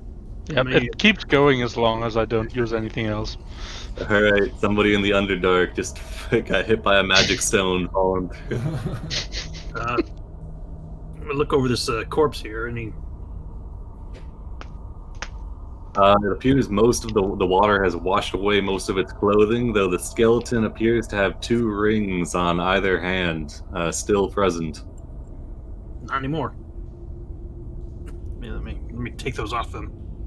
All right, there's one that's got like a small blue gem studded into it, kind of hard to see through the. I guess it looks purple to you in the red haze of the water, and the other one just seems to be a simple golden band. Well, let me head back up to the others and turn around here. All right. It comes out of the water. Well, that thing just goes forever down there, but looks like I wasn't the first one to try to get down there either. But lobster. Nope. Looks like some human. Got stuck on I'm a character. You can't talk because you. What's that? What did you keep cutting out?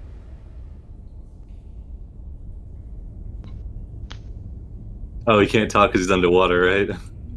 Oh, no, I came back through to the... Talk because you're a lobster. Oh, yeah, no.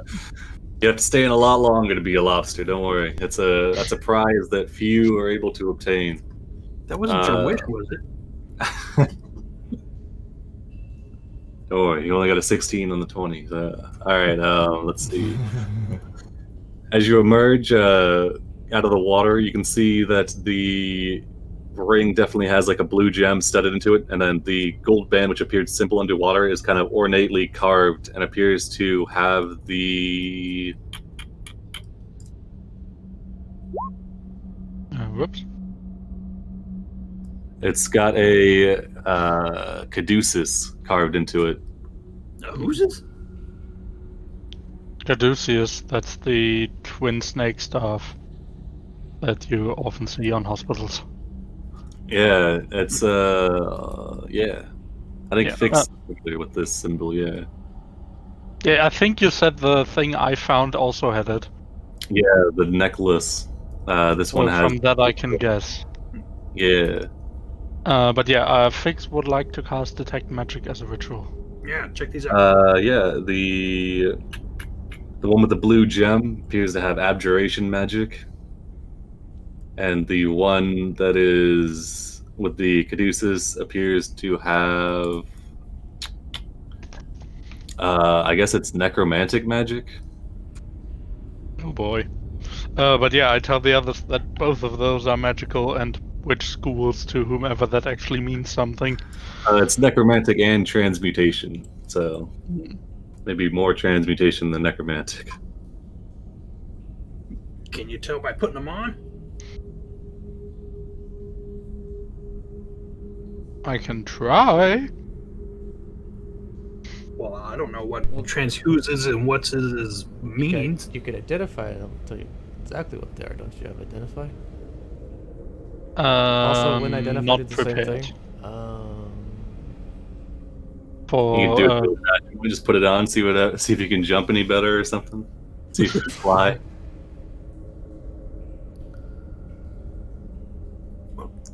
I guess. or wants to. I heard it's really bad to put things on that you don't know where they've been or who's been wearing them. You did find him on a dead guy under a pool that was just a skeleton, but I So mean, I'm guessing they don't help you swim any better. Or that's water probably a breathe. wise. Yeah, probably not water breathing or swimming. You can rule those out, I'd say. Maybe it's cursed so you can't swim. Oh, that'd be dirty. I wouldn't tell you until you tried to swim. Oh god. Yeah, go back through the tunnel, see how far you can get.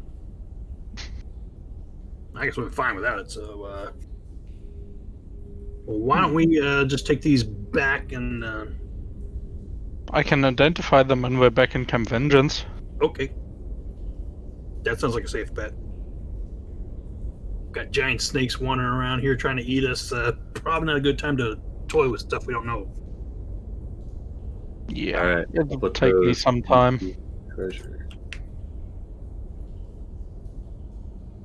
Yeah, but as All far as right. that tunnel, it just goes on and on and on. Yeah, you've got a feeling that it extends well past the limits of the average person's lung capacity. Not a problem for you, but obviously exploring further would require additional precautions, like maybe a diving helmet or something, a bag of air. Probably not that ring, but yeah, you're on the right track, I guess. All right. Cora has Jeremiah fastened up with the lobster container. She says, "These creatures, I can reinsert them along with a ritual to offer them protection and fertility back into the River Tath. After that, my mission should be complete." She says, "For getting me this far, please accept this." And she's gonna hand who's closest, I guess. I don't know. She'll hand Dressier. Appears to be a pearly necklace with 5 pearls on it. It appears to be of very good make and quality. Oh, she would have been getting that out while Fix had his detect magic running. You can see that the 4 of the pearls that seem to be non-magical. One of them seems to be giving off an aura of transmutation. Just one of the pearls, though. Oh, thank you. She nods, says, "Yes, thank you for getting me this far. If you're going back to the river, I'd be very, very pleased if you could assist me with getting back there. Your battle wagon is very well stocked and much preferable to getting eaten by undead in the jungle." Oh, that giant snake thing. Yes, or the Yokamakubwa. Yeah. Oh, actually the lobsters give off some magic as well. What? You have to tune to them. It's like whatever One magic chance. would make them live for a long time. They're like it's like Necromancy, a weird probably. mix of. Yeah, it's like they have some aura of necromancy, but they're clearly alive. You can They don't smell like undeath or anything. It appears as if the healing properties of the pool has extended their natural life far beyond what it normally would be, and have kind of given them a hard, reddish exterior, despite not being boiled. What inventory spot will they take? Your head, of course, your hat, you know. Gauntlets. There we go. Now that's something. Lobster boxer. All right, but Cora For will say, slashing damage. yeah, true, or pinching. Yeah. All right, but Cora will say, "All right, are we good to leave?" I think we should take a detour to the Grungs. It's not far from here, right? It is not. I think it's within a day's journey We for have to you go that all. way anyway. After we can escort her back to the river. We have to head that way anyway to map out the basin. So All right. I think anyway. Before we leave though, Carl kind of walk up to Jasir, point to the bottles of the flasks he took, and say, "Did you ask?" Did I ask what? Ha! He waves your hand off, then goes and does a silent prayer to the kind of the edge of the pool. And then before we leave. What's with the bird?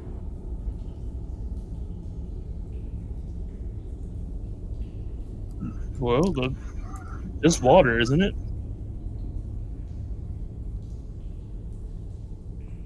Oh wait, what? What are you asking? No, well, I'll message you in a second, but I just want to do that before we actually leave. All righty. Let's see. All right. As you are leaving, you get to the front of the cave.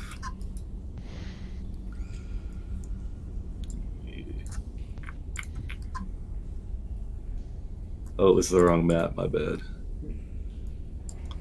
Let's see. So the lobsters are packed away onto Jeremiah. You're maneuvering up towards the top of the cave mouth. The door is still slit open. You can make your way out of it. But when you get to the top, you see your battle wagon, and you can see Pogo. And Pogo, he's kind of struggling about. You can see that he has a bag pulled over his head, and he's surrounded by several lobster folk. Amongst them, you recognize Kutu, the lobster folk that gave you trouble before. And I will... Let's see. Maneuver you guys out here.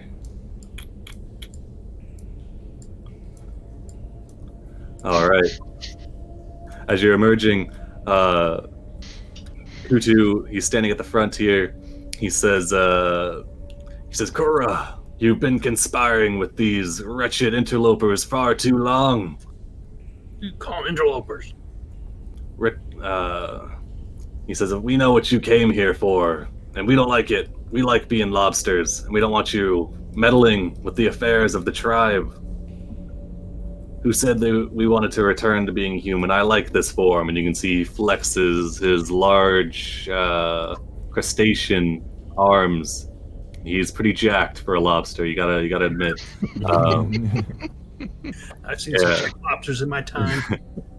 Yeah, and then Pogo he's looking pretty angry. He's got the bag over his head. The battle wagon. It's got like a rock. It's got like type that's been a shaped shoe. into like It's got like a boot. yeah, like a parking boot. It's got like a parking boot. They've done something. They've jammed a wheel to make sure it can't run away. And they're like, yeah, so turn over those lobsters. We'll kill them, and then this will be the end of it. In the middle of his monologuing, can I just do a charging headbutt into him? You can roll initiative with advantage, I suppose. Yeah, I don't think you'd be able to reach him before initiative dice are thrown. And as he's still monologuing as you begin to charge. he pulls out. He says, "And I got the way, and I have a means to do it." And you see, he pulls out a horn that's been kind of very roughly whittled down. It's basically just been like it's been taken, and then the end of it has been snipped off, and the inside has been hollowed out. And you recognize this instantly as a horn of a Rathian. And he is going to blow on it. And that's as you're charging towards him, he's blowing into this horn, and you can hear the sound of a Rathian. It's kind of garbled a little bit. It's coming out with a little bit of a lobster dialect. It rings out over the jungle, and the jungle is silent for a couple seconds after that, and then you hear a loud roar in response.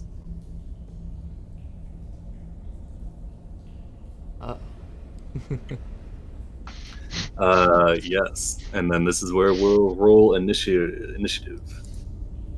Let's see. I got good music for this. Just hold a sec.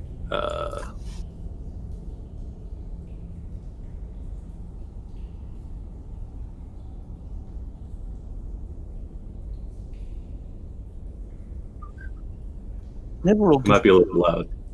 Never roll a good initiative when I can. Did you roll advantage? Only when you're trying to be a Even with advantage, my second roll was A 1. Ugh. How do you get the second groupie to join in? Is it dash? Double dash. Double dash. I mean, you could just go over the first groupie. We're not in the cave anymore, so. Oh, true enough. Is the first one even still going? Yeah, I put cave ambience on it. I don't know. Oh, okay. I like the cave ambience, but now I got some rad music. It'll play. He said Am I doing this wrong? What the heck? I got it. Oh, sorry. Okay. But yeah, as the noise of the call rings out, yeah, there we go, cool. Over the jungle, you hear the call in response. It's louder. You faced a Rathian before. This one is louder, angrier, and far closer than you'd like. You fool! I shout to Kutu. He shouts, "No, it is you that's the fool. We will kill you No, it is and you! those lobsters." Well then, have at you. All right. Jesse, did you roll with initiative? Or with advantage, sorry? Yeah, he did. He did, damn, an 8? We still go before him, so you can still go ahead about him. 8, that's true. Kutu down here with the 3.12. All right. Let's see. This Aldani brute. He jumps into the water, and then he's gonna swim. He emerges out of the water, Cordan, leaping towards you, and he's gonna lash out with a couple claws. Oh god, another, the first nat 20 of the game was from a lobster. Of course. 22 for 8, and then a 25 for 10. Let's see what it happens. For the next 1d8 rounds, you must make a DC 16 con save when attempting to move 5 feet or more. On a failed save, you take 1d8 damage. Alright. Yeah, so give me a d8. We'll bring him to you, That's Cordan, open. don't worry. 7 rounds. Alright, let me give you a wounded marker here. Let's see. I made one for this. Bam. Yeah, so for 7 rounds at the beginning, you gotta make a, whenever you move, you gotta make a DC 16 con, or take some bloody damage as he snaps off one of your toes with his claws. So don't bring sandals to a shoe fight. He snaps his claws at you. This guy is focused on holding Pogo down. He's got a bag over his head. Orf, you're up. All right, back away. Go past Spick. This hill right here. He'll activate Planner Warrior and fire twice at this guy that's holding down his ally. All right. Oh yeah, Cordan is grappled. All right, give me the shots. All right, just making sure I have everything checked. It's been a while. No worries, no worries. All right. All right. A 13 is just shy of this creature's armor class. It. Oh damn. All right. Yeah, 13 is gonna miss, and unfortunately, we got a crit fail. This one is starting off interesting. All right. There's a lot of good rules on perceptions. Oh, this is a good one actually. Grim Determination. You have advantage on your next attack against the target. I really hate that one for making me miss. Yeah, I guess I'll give you the advantage icon against that guy. And I'll mark him with a green. All right. So yeah, the first two arrows they miss, but they throw him off guard enough. You feel like you could catch him on the next one. Fix, you're up. Okay, I'm going to follow off up here as far as possible. And then from behind the cover of these rocks, I'm going to firebolt Kutu. All right, go for it. Oh, We're starting off right today. All right, let's see what we got here. My bad. Reroll against the attack against an ally within 10 feet. Does not apply. Luckily, the card is not 10 feet away. All right. Firebolt goes wide, glances off this rock. and then I'm going to create a turret. Nice, nice. And this time it'll be a fire one. Ooh, all right. Oh, wait. Where is it? There, cannon. So I'll create it here, and it's a 15-foot cone. And enemies need to make a dex save against 15. Oh, all right. And you're gonna blast all over this dude. All right. Let's see. Dex save. He fails. He will Then take. he takes 5 damage. The 3 Alright. doesn't apply. Gotcha. So the flame crosses across him. He lets out a squeal of pain as his skin instantly begins to boil. You can smell the seafood. Yeah, it's Alright. angled to the side so Cordan doesn't get hit. Gotcha. All right. Is that your turn? Yes. All right. Nice, nice. Strong turn. Let's see. Cordan, you're up. You're being grappled. This guy's got your toe in one claw and your shoulder in the other. That was my favorite toe. So he's pissed. Says, I know. I go down. You know, just read my profile on Facebook. Okay. So, and he's going to attack recklessly and chop this thing down. All right, go for it. 24 definitely hits for 11. And follow up. All right, 21 hits for 17. This creature is bloodied as he's kind of holding on to you. He's marveling at the prize he's taken from you. Yeah. But then you whip out your great axe and you just start cleaving into him. He's burned a little bit. Both axes strike home and he is heavily injured. You can see lobster crustaceous blood is flowing out freely. Yeah, enjoy that toe. I'll just grow another. Doesn't seem. Oh god, he doesn't seem too content with his toe now. Clouds, you're up. Alright. I'll move up here. I'm assuming this is like higher up in the ground level. Yes. This And is like a then- little bit of an elevation. Yeah. Okay. I'll pull Kutu towards me. Alrighty. Gotta make a strength save, right? Oh, Alright. Alright, let's see what you got, Kutu. Oh, 6. Alright, yeah, he gets whipped towards you 25 feet. well, 20 feet. 20 feet. Alright. I guess you'll go here. Yeah, he kind of goes up in the air a little bit, falls down. He'll take 5 damage as he lands amongst Cordan and Jessir. Alright, then I'll just throw a psychic blade at him. Alright. As he's flying through the air, you whip out with your blade. A 22 definitely hits for 11 damage. Stabs into his armor. He lets out a roar of fury. Kura says, Kutu, you're far too misguided. Saving our people, making them no longer have to live as lobsters is a noble cause. He's like, no, I want to be a lobster. Alright. And then Kura says, so be it. She'll move forward, and she's going to hit your Cordan with a 2nd level Cure Wounds. 8 healing.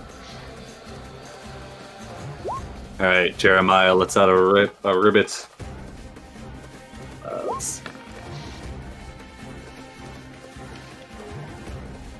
Alright. You see, from behind you, Hikar, you feel a gust of wind as the frog rockets past you, straight towards Kutu. He gets a 22 on his bite. Yeah, his mouth goes wide. He goes up to the elbow into Kutu's arm, over Kutu's arm. Does 11 piercing, max damage on the piercing. And the target is grappled. So the grapple ends. Target is restrained. And the frog can't find another target. Ah, okay. This is what he's along for. Jeremiah is just a regular bullfrog. He's not a grun.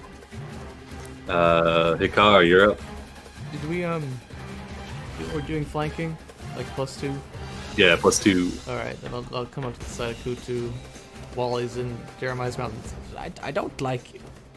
And then I cast an inflict wounds. All right. Should be advantage because he's restrained. Yeah, and a +2. Oh, thank goodness. Oh, good thing for the advantage. Yeah, 14 or 19 for 14 hits. You slap a hand on his back. Yeah, we're going to add another 15 on top of that. Holy smokes. He's like, I don't like you either. Then you start burning him. He's like, I really don't like you. And he takes 29 damage. Kutu is bloodied. Thank God for advantage. Yeah. A frog on his arm, and he's just had half his back burned open by necrotic energy. Dressier, you're up. We're going to start off with a good old-fashioned headbutt.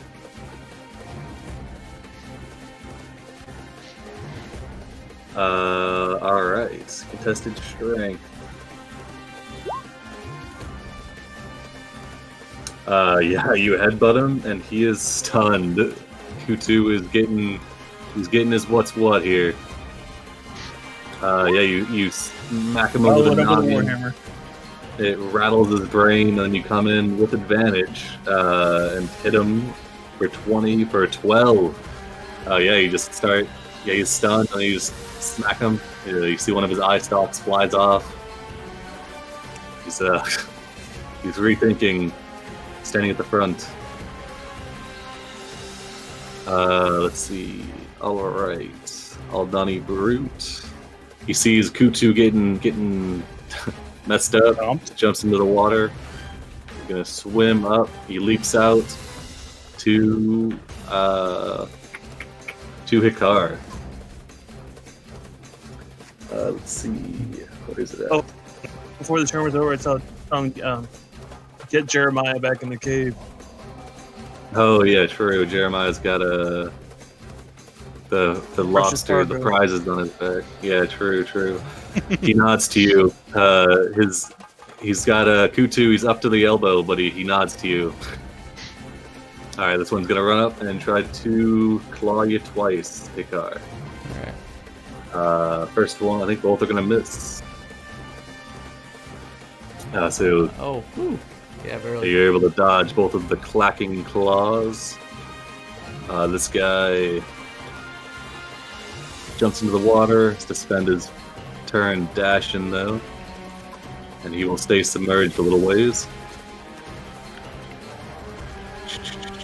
Where's my submerge? There it is. He's about 5 feet under the water. It's not a deep pool. You can definitely see him, but he's got a little bit of cover.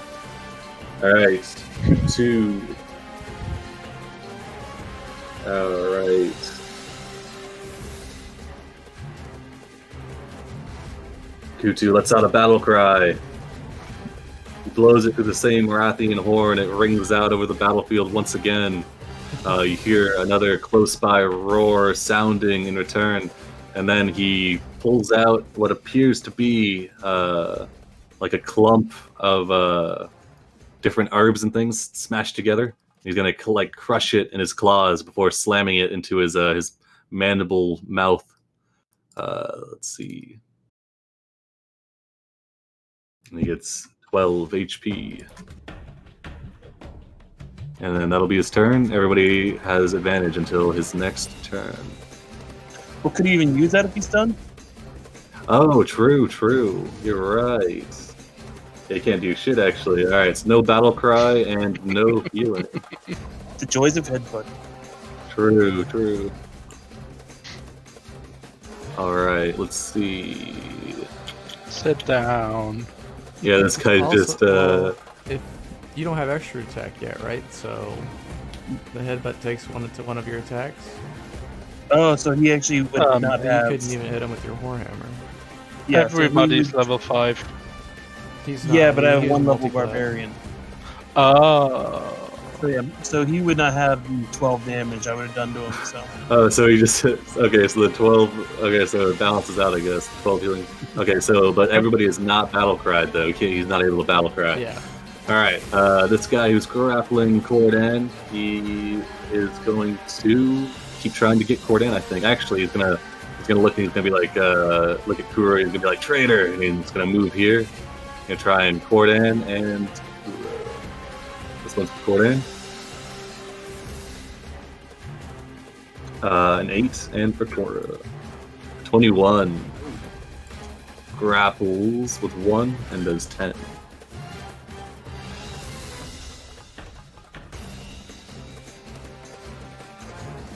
He's like, you're misguided in your ways. He's like, I'm a lobster. What do you want? All right, this guy. He's going to. He whips out like a sharp branch off the ground. Pulls Pogo's head down towards the dirt, and then just kind of drives the stake, holding the bag in place. So the Pogo is like restrained on the ground. And he's gonna rush, dive into the pool, and move up here, staying a little bit submerged. Orf, you're up. Orf is grimly determined to kill this one in particular for some reason. You got advantage, go for it. So he is going to activate Planar Warrior again. Alright. And he is going to take 2 arrows, notch them at the same time, and aim for this guy's head with sharpshooter. Oh, sick. Alright, let's go for it. Alright. First one 13. Is 13. Yeah, 13 does not hit, but the second one is a 17, which does hit. So yeah, the first one kind of opens up a wound in the carapace, but then the second one drives it home for 24 points of damage. This creature is on death's door as it releases its grasp on Cora and Cordan, but it is still standing, just very heavily injured as you pin it to the ground with a crossbow bolt, or with a short bow bolt arrow. All right, is that your turn? Yep, that's my turn. After getting that shot off, his head sort of clears up a little bit. He'll take a step back. All right, nicely done. Fix, you're up. Yep, as a bonus action, he's going to direct with a few gestures his little turret to come up a bit further, and then with a cone, should I be able to hit both of those? Yeah. Angled I think so. downward? Okay, then both of those need to make a dex save All right. against 15. So yeah, you slide your cannon into there. 5, 10, 15. God damn. Oh yeah, because you can angle it. Yeah.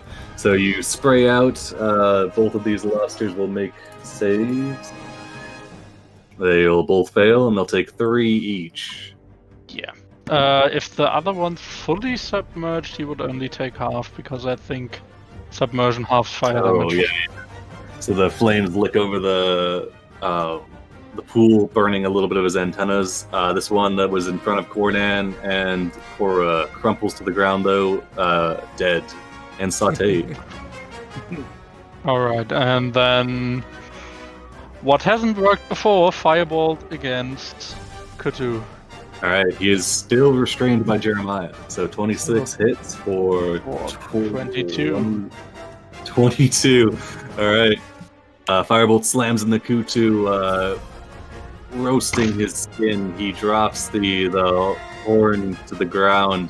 He lets out a shriek of pain and rage. He's still standing, but also heavily wounded. Get that away from him.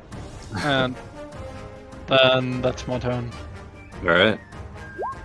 Cordan. Notes where his toe landed and pick it up later. He's going to turn around and swing at Kutu. He has advantage on him right now, right? You do, yeah. Jeremiah is keeping him busy. Okay, so just normal attack. Well, yeah, I'm not going to waste a reckless on him. So yeah, Alright. lobster, you're going to die, lobster. 15 just barely misses. Oh no, +2. Does hit for 7. He will try and do this, though. So make me a contested athletics. Beat a 26. Ooh, challenge. Oh, alright, yeah. Your first, it strikes home, but he's able to maneuver himself, and he kind of swings his body, and he pulls your sword, your great axe, out of your hands, kind of swings it over here towards these ones, which kind of it slides into the water, starts to slide in there. I just had that one made. I'm gonna pull my vicious spear and He's like, how many weapons do you have? try me. For freaking 15. Oh my god, alright. Yeah, you drive your spear up to your wrist into the Kutu, twisting it as you yank it free. His eye stalks go wide with confusion as pull out some of his entrails, and he dies. Oh. Yep, the We just get to die, lobster.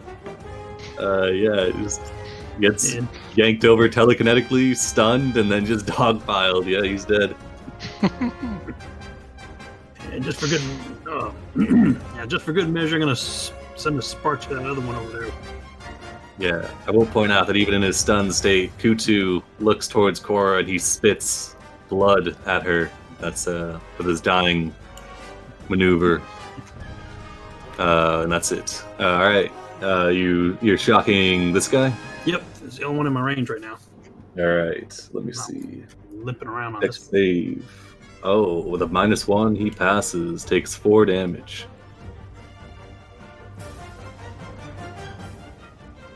Alrighty. Clouds in the evening. You're up.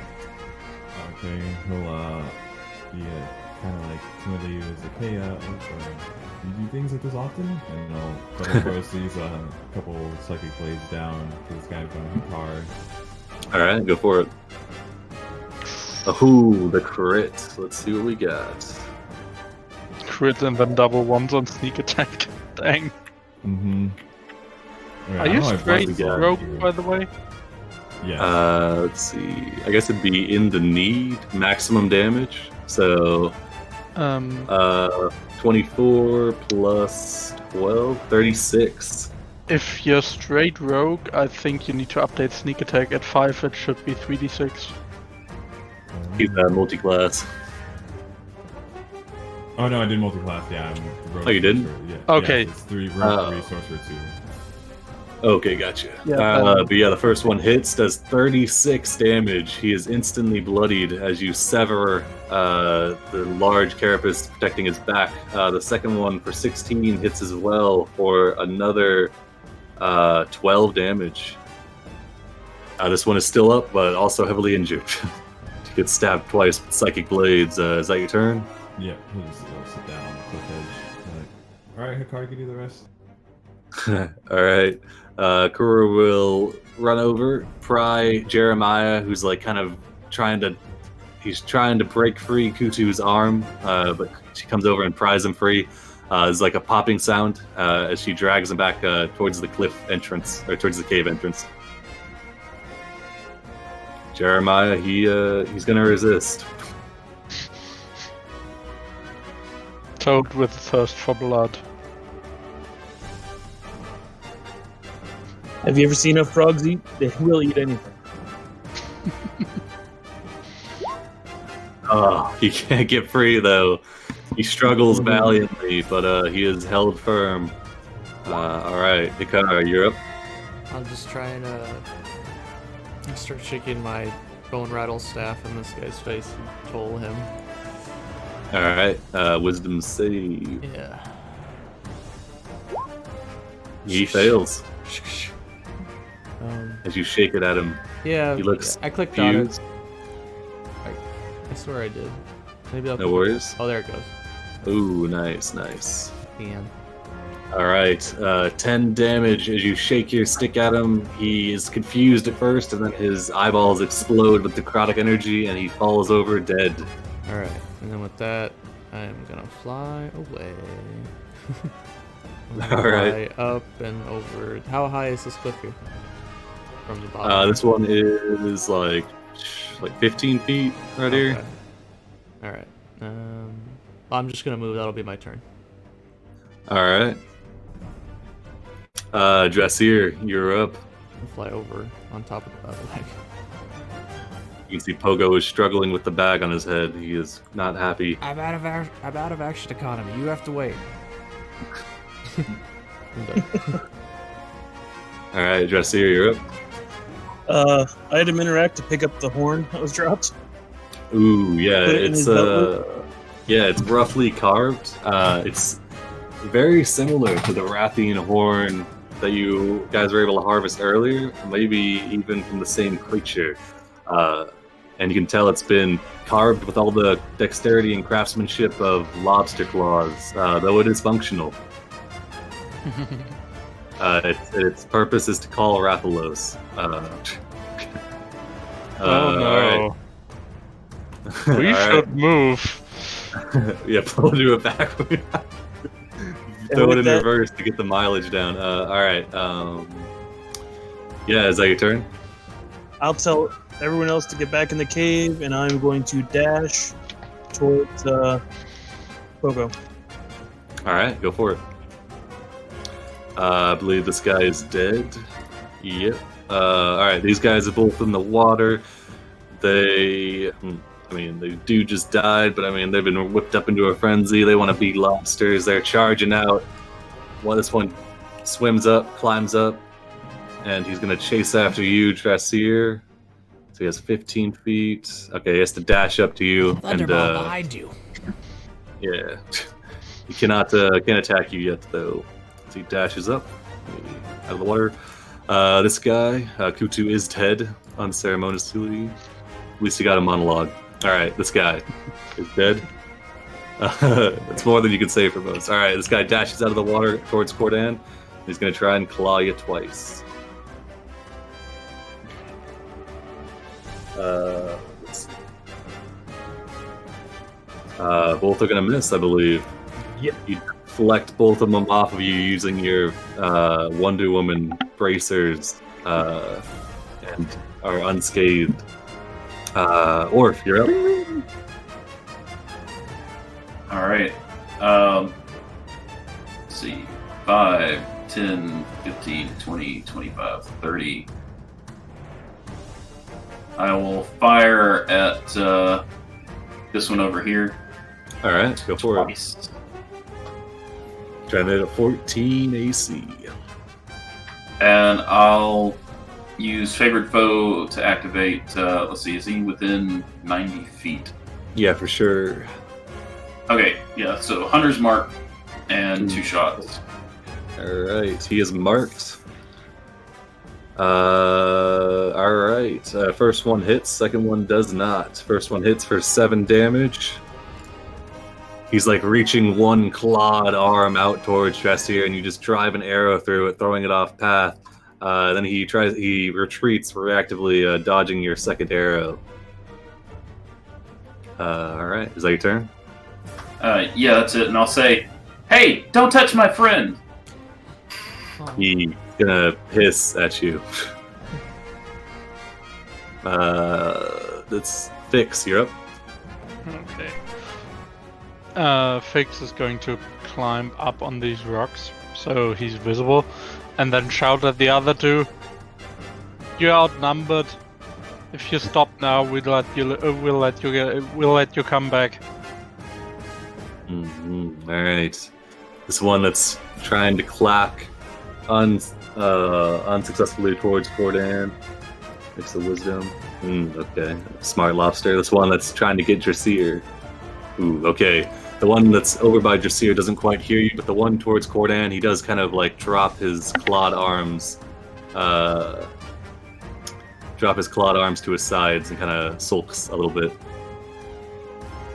So you feel like you got one, but not the other. All right, Cordan, you're up. So this one's standing down? That appears so. There are 3 dead lobster folk around you, so Yeah. wasn't a high bar.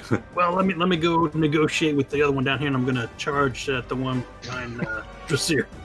All right. Seriously. All right. You charge towards them. +2 flank. Go for it.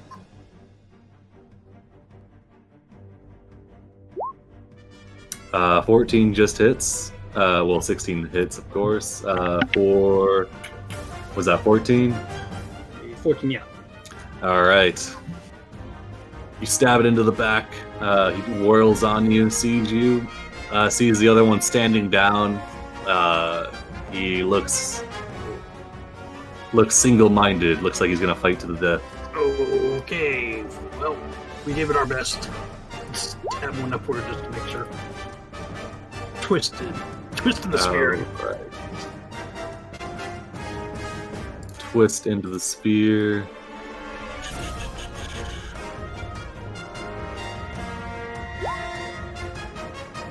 All right. That didn't roll a hidden, did it? Oh well. Alright, regardless though. Continuing on. Yeah, you stab him again for 11 damage. You better stand down. Yeah, he still looks like he's fighting you to the death. He's bloodied, and he's going down like a true lobster warrior. You're gonna have to force him into the pot. With butter and saute. Yep. Clouds, you're up. I'll call over to Cordan. 60 feet. Yeah, we're good. It's like a duck, please.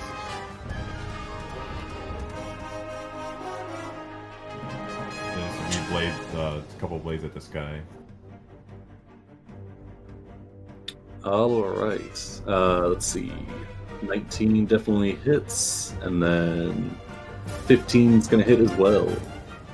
Yeah, you're outside of 60 feet.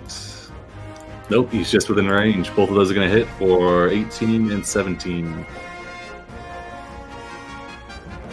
Oh my god, that's exactly what you needed. Yeah, 2 blades, one into either shoulder blade. He's still kind of impaled on Cordan's spear, held in place, and you put him down. How much damage did he do? 18 and 17. Well, he doesn't get sneak attack twice. It's at once. Oh, shit. Oh, that's right. He's got 9 health left. Alright. Is that your turn, Clouds? Yeah, that's my turn. Alright. Gura is in the cave. Nobody close by is looking hurt. She's gonna stay put. She's gonna keep wrestling Jeremiah. Hikari, you're up. For my action, I will toll this last lobster hook. Alrighty. Well, this one here, down here, next to the... Let's give him a wisdom save.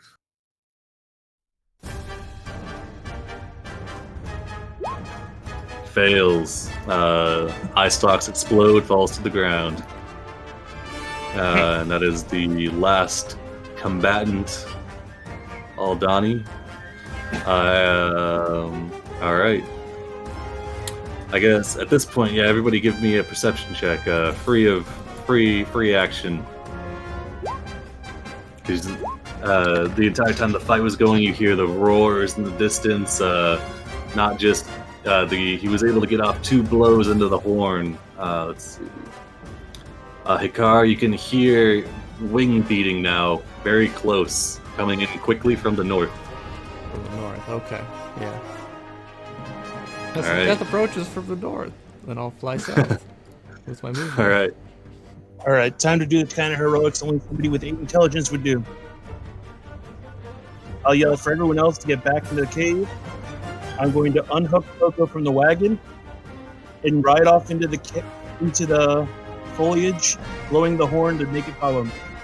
Oh my god, you are a mad lad. Oh my god, okay, yeah, you... You know who else has been blowing in that thing? You wiped it off first. Wait, you wanted to fight it? Of course I want to fight it. Okay. Out of character. Do your thing. Alright, Do your thing.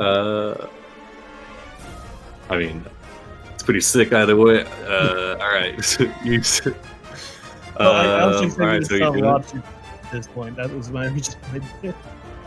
We kind of took care of them more fast than I, so. Alright, so are you riding, or are you staying put? Your call, man. I like that play. No, please do your thing. Sorry, I didn't mean to, you know. Oh, no, I know I need a chance to fight one. We're not that damaged. Yeah, what the hell, we'll fight it. So you It's- you cut Pogo free, you mount up, and you stay put, and you just blow into the horn. We're gonna get the wagon, just move it into the cover to try to get it out of the open, so it won't get targeted. Alright. Do you blow the horn, though? Sure, why not? Nice. Alright. You hear a roar in response. Yeah, I'll say the wagon probably would have been up on this cliff, not down. That would make sense. So yeah, it's up on the cliff. You can take it off screen 40 feet. Let me just give you a... And I would blow it before I move the wagon, so it would come here. Yeah, I got you. Hopefully that wasn't the upgrade to a silver. Oh god, why is this marker not working? What the hell? Oh, there we go. So that way, poor Stanley and we'll be safe. We'll go in the wagon.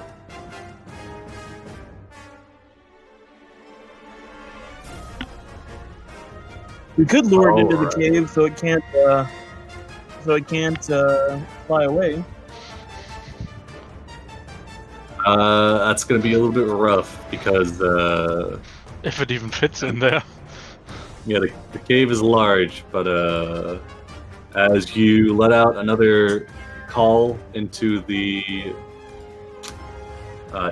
horn, you get a response, a loud roar approaching from the north, and a creature enters into your view, flying down towards the clearing very quickly. Let's see. There we go. And it is unmistakable. Oh, what? Oh, I hit Control Z. My bad. Let me fix that.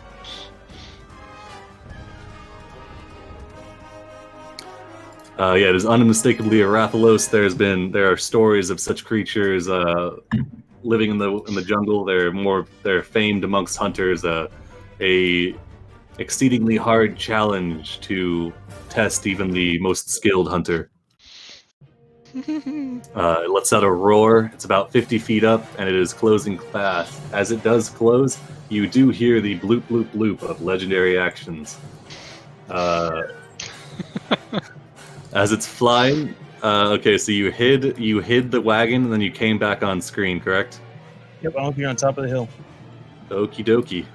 Give me a dex save as a fireball comes flying down towards you.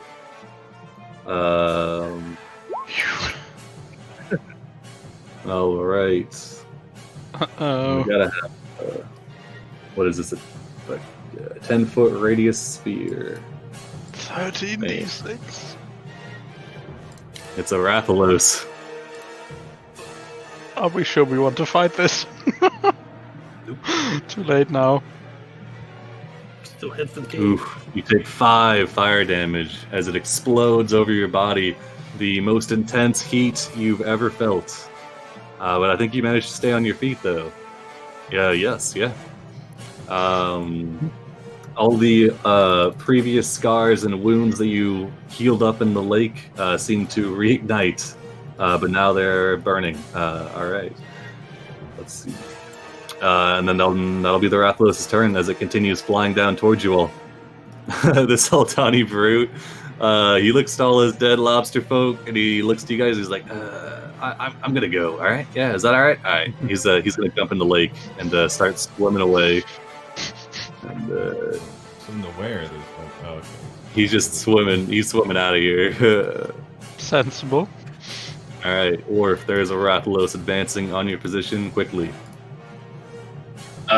Yeah, Orf is terrified. Bonus action to move Hunter's Mark to it. all right. Reasonable. And he'll take 2 shots. You get a sharpshooter. Nope. Okay. I just miss if I do that. Hmm. Might have just missed anyway. Yeah, unfortunately, the 11 kind of sails over the canopy, doesn't quite make it to its position. The 14 gets up close, but the Rathalos swings out its large barbed tail and smashes it out of the air. All right, then Orf will dig his claws into the side of the cave opening here and sort of swing around into it. All right. And that's his turn.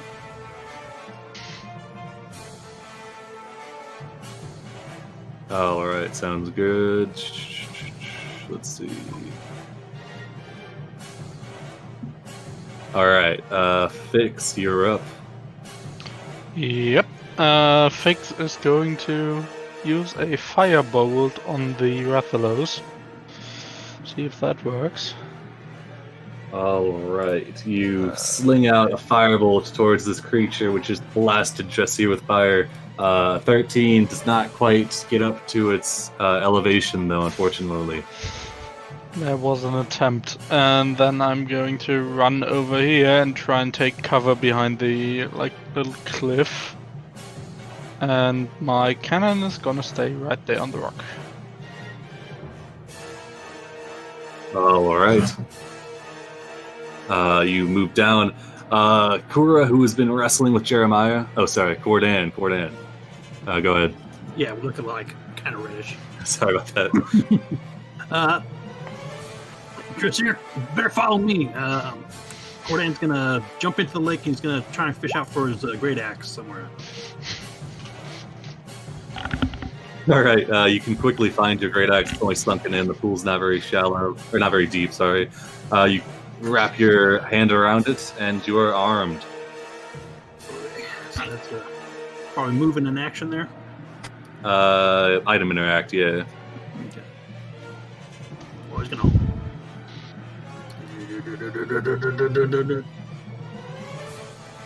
What was that? Was that you charging up? Was that the Cordan legendary actions? Oh yeah, right. I got my own. Right. Clouds, what do you got? All right. Cloud's gonna move over here. He's pretty scared. And is this guy he's 50 feet in the air? He's 50 feet in the air, and he is 50 feet from you. So we'll split the difference, say 75 feet. That's how Pythagorean works, right? Yeah. But I'm trying to get used to it because Crash is having it for Paradise Vale. We're doing Pythagorean. All right. Well, I guess I'll just just stealth in place, or You could have thrown a dagger and then moved, and then stealth.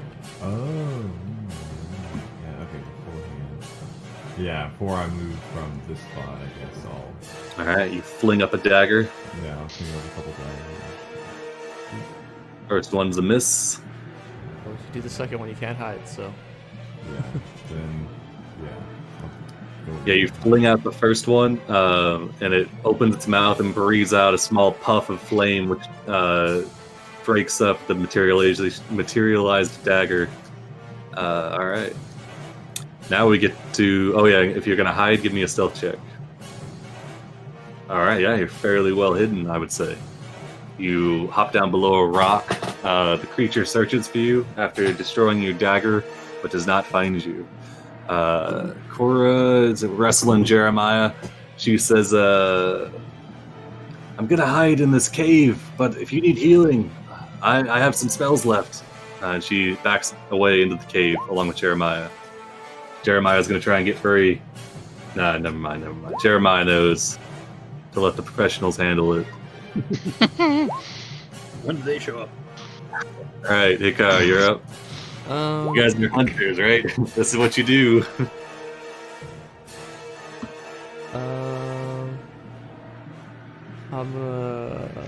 I'm also going to. Yeah. Action. I'm gonna take the hide action. All right, give me a stealth check. Behind these rocks down here. Hopefully.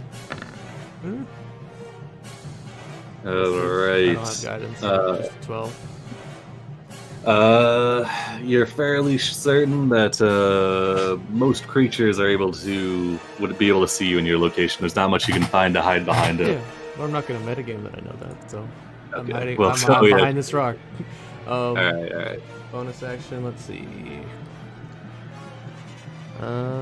Everyone's looking okay except Sheer.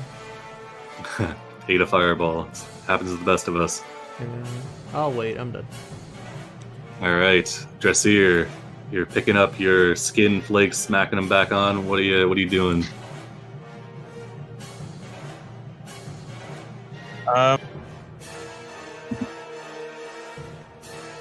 I guess we are going to pop open a flask and drink it. All right. Hopefully From the river. Yeah. Nice. All right. Go ahead and give me a greater healing potion.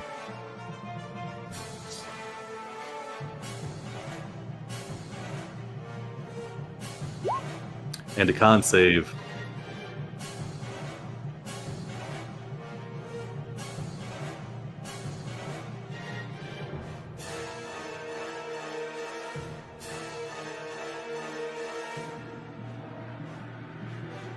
All right.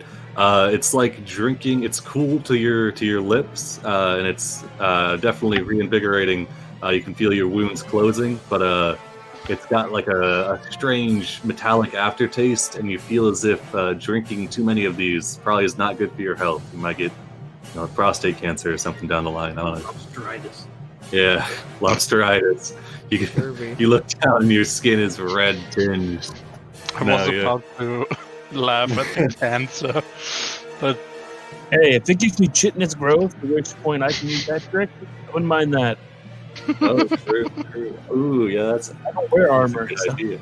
All right. Anyway, you Yeah, back you still have an action and a bonus action left. I use the movement to appear. Well, drinking the potion isn't an action. Yeah, my bad. Yeah, you were right.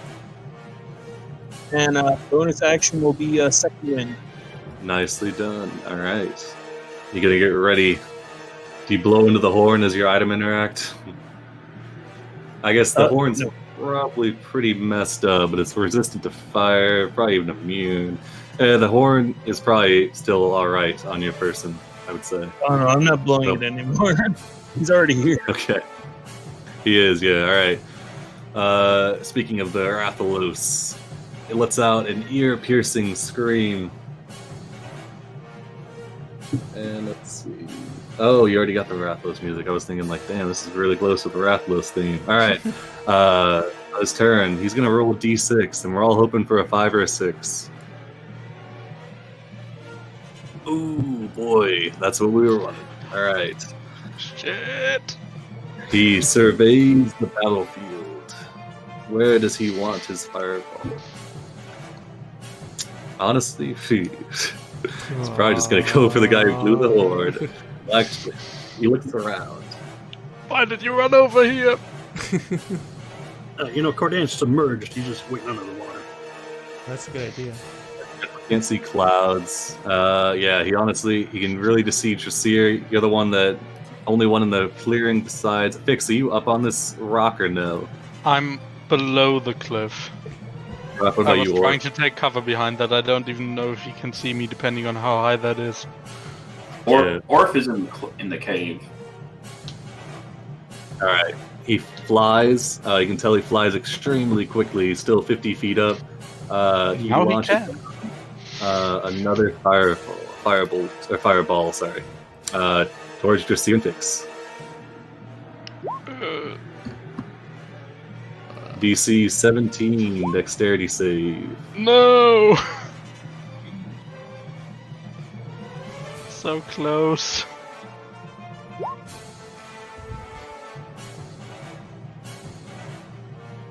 All right, and with that, he comes down to the ground, flying in, and he lands. Let's see. Pursuer's obviously down. He just took 2 fireballs. So. Yeah, that's how it goes. When it recharges. All right, he lands, lets out another ear-shattering roar, and then scans the area, and that'll be his turn.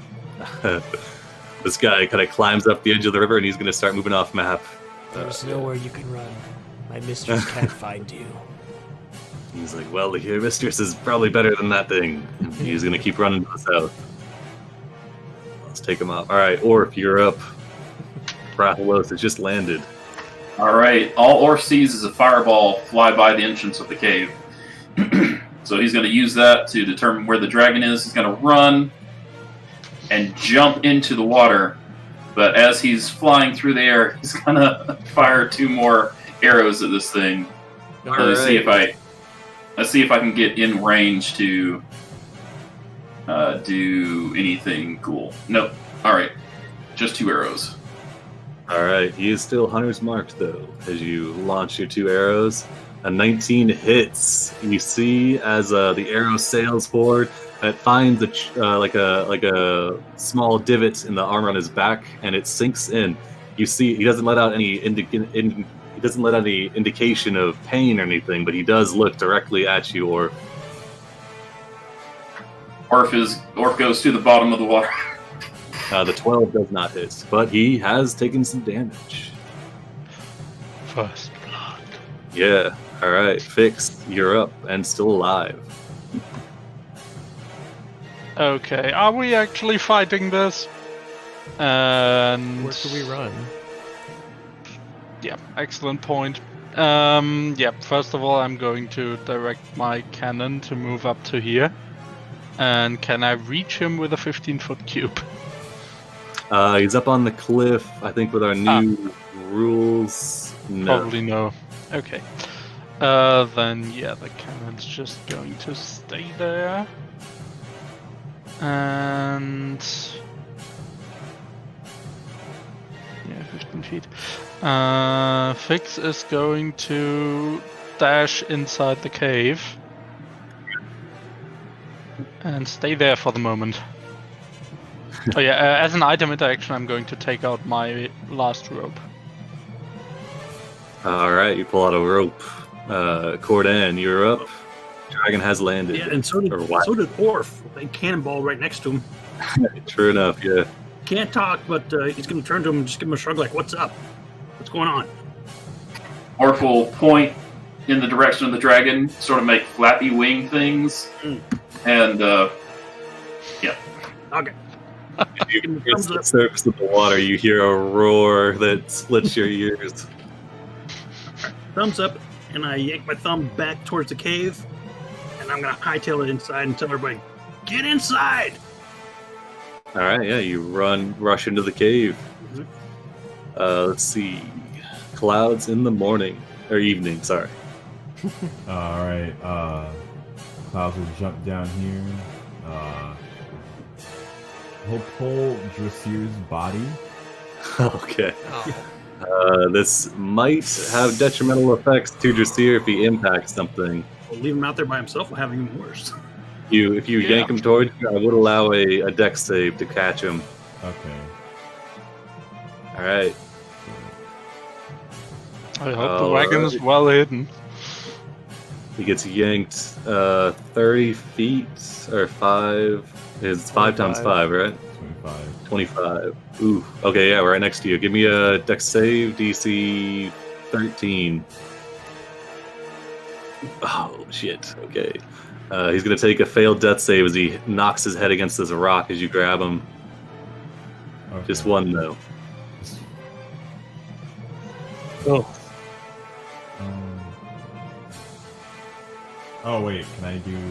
Can I burn a psychic die for?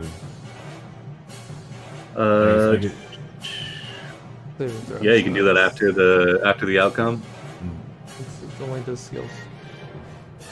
Skills? It's only ability checks. Yeah. Oh, okay. Never mind. All right, but yeah, you still have your action left, I believe, right? You're right. I'll just chuck a dagger at it. All right. I think it'll be. Oh no, yeah, with Pythagorean it'll be disadvantage, I believe. Okay. All right, you chuck out a dagger. Ooh, okay. How many feet up is it? He's 15 feet up. Oh yeah, I should honestly have a calculator out. I guess he's 15 feet up, 45 feet up. That's within 60 feet. Okay, all right. So 24 definitely hits. I don't believe you get your sneak attack, right? No, I don't get the sneak attack now. All right, 9 psychic damage does stab into this creature. It shakes its head a little bit in like kind of confusion before it locks eyes with you, and yeah. All right, is that your turn? Mm-hmm. All right, at the end of your turn, creature will take a legendary action. It kind of rears up its hind legs, or its only legs, I guess, and leaps off the cliff, flying straight down towards you, and it will land right in front of you, roaring in your face, clouds. Kura's got Jeremiah under one arm, rushing back in the cave. It's going to slap a hand on Fix and give you a second level cure wound. Oh, wait, no. Dressier is the one that's down right now. Yes. So she'll do Dressier first. You got to get a conga line of healing. Hey, Will, when you're doing Pythagorean, the quick and dirty way of doing it is to just take the smaller number and take half of the smaller number and add it to the large number. Oh, okay. So 15, 45 would be... Would be like 52. Oh, hell yeah. All right. Nice. I don't mess with the Pythagorean. But then like 50-50 would be 75, that sort of thing. All right, nice. Thank you. All right. So Cora, she heals Dressier. You come awake with 8 HP, Dressier. Then she moves farther back into the cave with Jeremiah. Hikar, you're up. All right.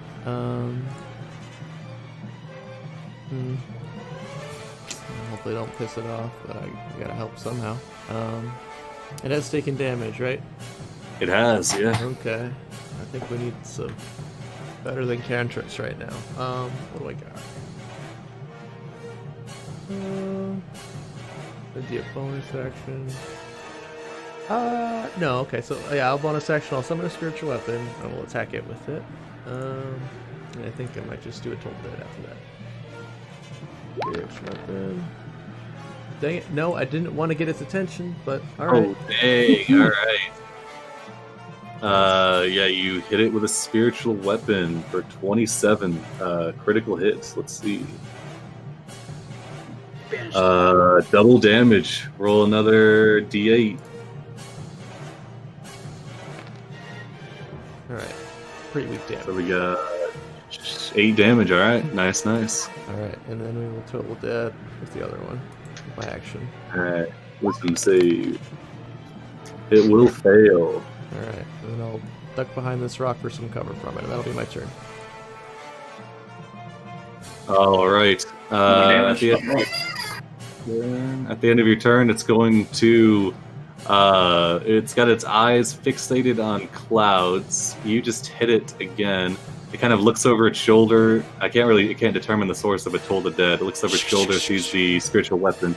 Oh yeah, but then it realizes it has like a high enough passive that it just glances over and it sees you behind your rock. It roars in your direction, but then it turns towards clouds and it's going to attempt to get Clouds. Oh no. All right, Clouds. That's a 23 to hit. Yeah, so Clouds, what happens is it dashes down, it grabs you with its talons, and then it takes to the air. It flips into the air, goes up like 40 feet or so, and then pile drives you into the ground, scanning you, making a DC 17 dex save or fall prone. Watch out. Yeah, that's why we need to get inside. You fall prone, Clouds. So 16 damage, and you are prone. In front of this creature. Dressier, you are prone on the ground. I think you're right here, but yeah, you're at the cave, the mouth of the cave. There's a Rathalos. Clouds is on the ground next to you, though he is awake.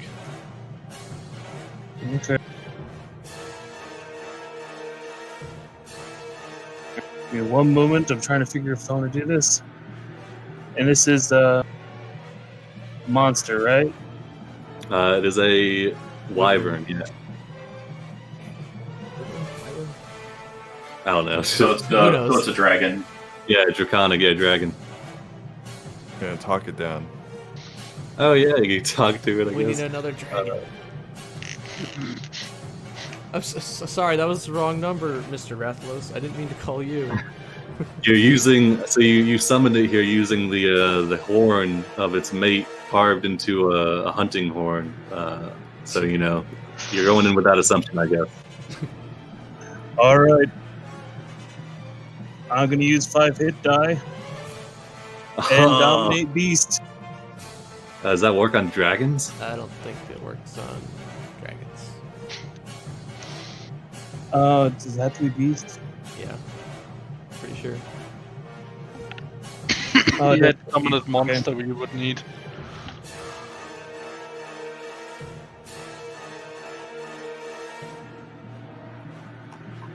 Yeah, dominate beast has to be a beast. Dominate So monster's the like 8 levels, though. Okay, then Yeah. I'll use, since I'm using 5 hit points, or 5 HP, I'll use Gaius. It's got Gaius has a 1 minute casting time. Really? God, that's it. Okay. Now use Sorry. this spell. Gaius is good for it's good for insurrection, but it's not good for middle of combat. Gotcha. Alright. And just try something stupid.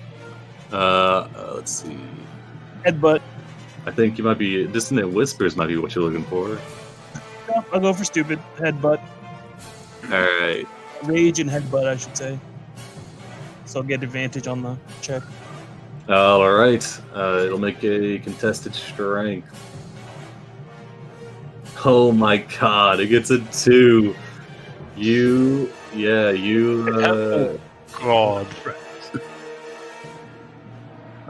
you headbutt it.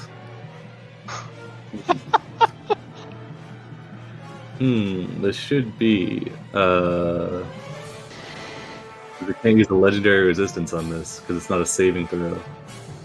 I think I made this far too strong. What is stunning strike? Legendary resistance would still ignore a status effect. Well, you made a strength save there. Oh, Auto true. pass. Okay, alright, yeah, alright. So you burn one of his resistances, you bang him right on the noggin, but he is not stunned. Alright, in which case I will action surge and hit him again. He's got a +9, man. You're gonna noggin bash him again? 15. Oh, okay, thank God. He passed. Well, you're really gonna freaking skull bash this Rathalos into It's a submission. hammer user. I wake Oh. up, jump onto his head, and just slam my head into him twice. Alright, you see he sizes you up, and he's fireballed you twice now, mind you, and he acknowledges you as a formidable threat. Which color is Dressier? Which She's color lightning. Dragonborn? So, Bronze. It's blue. he's copper. Bronze, okay. Bronze. Alright, is that your turn? Let's see, can I do anything else? No, I think that's the extent of what it can do. And I'm gonna then turn around and book it into the cave. Okay, you're gonna leave the range of the Rathalos. Oh shit! No, never mind. Okay, just checking. All right, the Rathalos' turn comes around. I'm actually just gonna pivot around so that he's not facing the cave when he attacks. Ooh, all And right, then all five right. shuffle. Does he even have a breath? Doesn't We're matter. gonna check. He I does just wanted not to- get his fireball back. I'm just trying to get him to target me, not you guys. That's all. Yeah, he definitely acknowledges you as a threat. Let's see. He has landed on the ground at this point. Now that he's suplexed clouds. Let's see. So let's see. Next 2 attacks. Okay, which one does more damage? All right, the bite. He's definitely he's sending the bite towards you, Drasir, because he acknowledges you as a threat. Ooh, only a Misses. 16 though.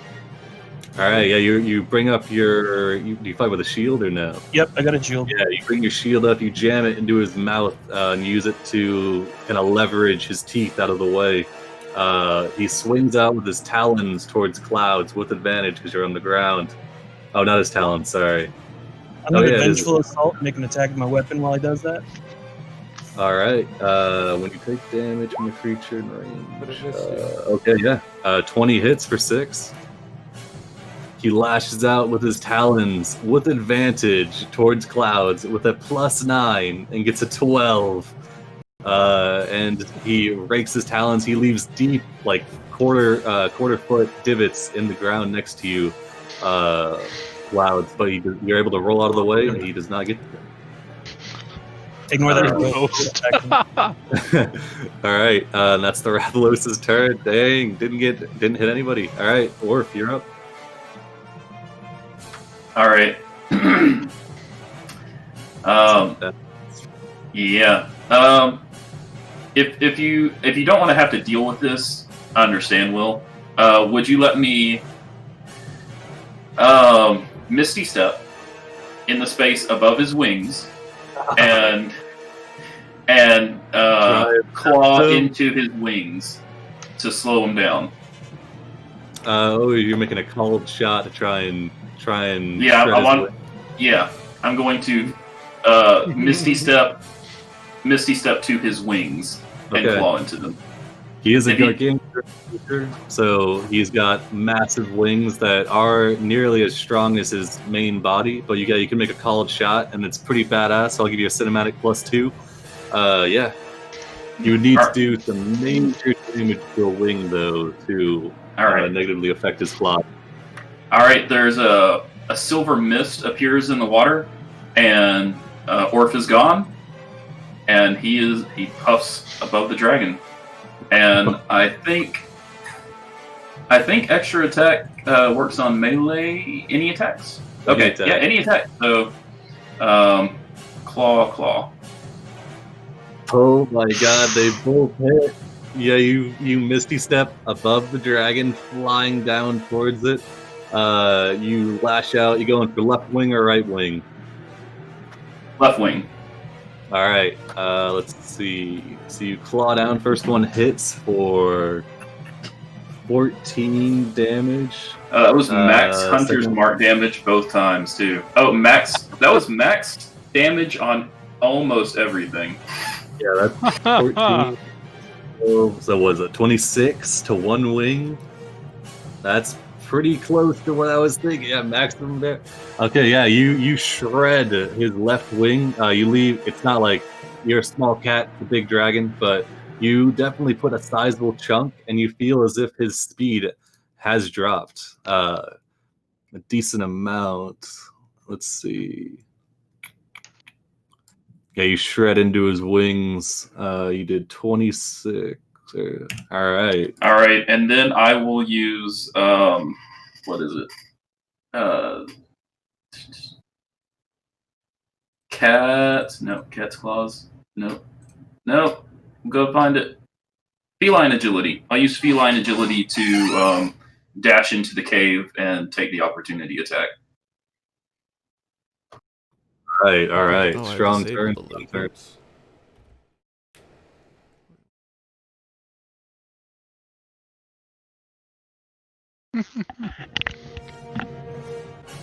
Whee!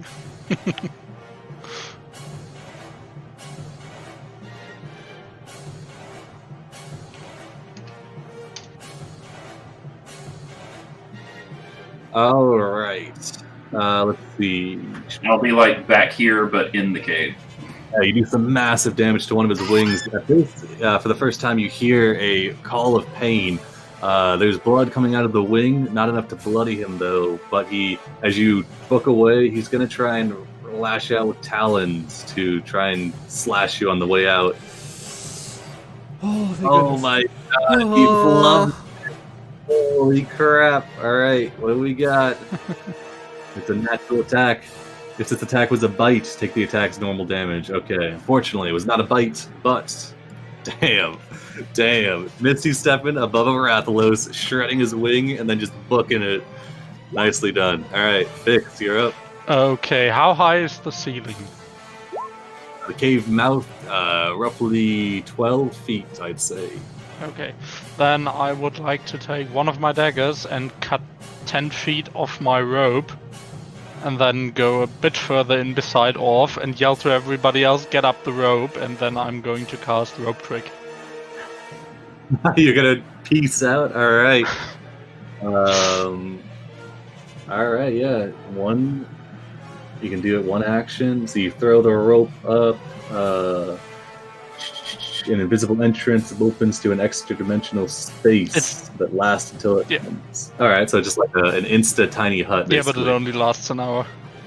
Ooh, okay, yeah. Attacks and spells can't cross through, but those inside can see out.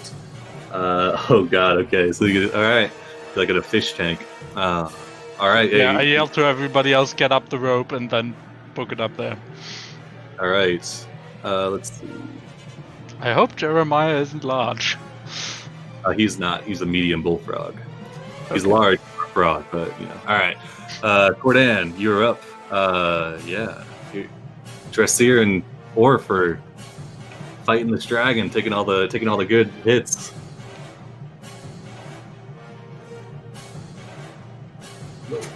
Oh, sorry. At the end of Fix's turn, Cora. What do we got here? Yeah, I think Dressier, because you're still kicking. You've been hitting him. All right, Dressier, he's gonna try and flying suplex you. Only a 15 to hit though. All right, yeah, he misses with that. So he reaches out with his claws, but you saw what he did to Cloud, so you roll out of the way. He scrapes into the ground behind you, kicking up a rubble across your body, your scorched form, but he does not grab you. Cordan, you're up. So, surveying, seeing Clouds on prone, and Dressier's trying to take him on one-on-one. Yeah, I mean, and then Orc came out of the sky, shredded a wing, and then ran inside. Cloud, can you get to that rope that he's got? Yeah. Dressier, Yeah, are you coming? I haven't decided yet. All right. Well, in that case, okay. He's gonna I'm gonna regret this. He's gonna get his rage back on. He's gonna climb up over to the top, charge, run, and try to jump on the back of this thing. Oh, yes. All right. You charge in, climbing up some of the wall and then leaping onto it. Give me a preliminary athletics check just to see if you can get into a position where you can climb on his back. All right. 13, I'd say, is pretty good. I mean, you're a sailor. You've climbed up ropes and stuff before you climb up the cliff face. And then you leap out across his back. All right, make me a opposed athletics check against the Rathalos to try and grab him. And beat a 20. Oh, okay. Unfortunately, he rides and bucks, and you're unable to grab him. You kind of pull, rolling off him, landing. Where would he angle you? He angles you into the water. Oh, that's good. At least there's that. Small blessings. There's your distraction. All right. Very distracting, of course. I believe that was one of your attacks. Okay, so I guess I'll take a swing with the on my way down. That's sick. All right. You're rolling down his back. Stop You momentum. lash out. Attacks.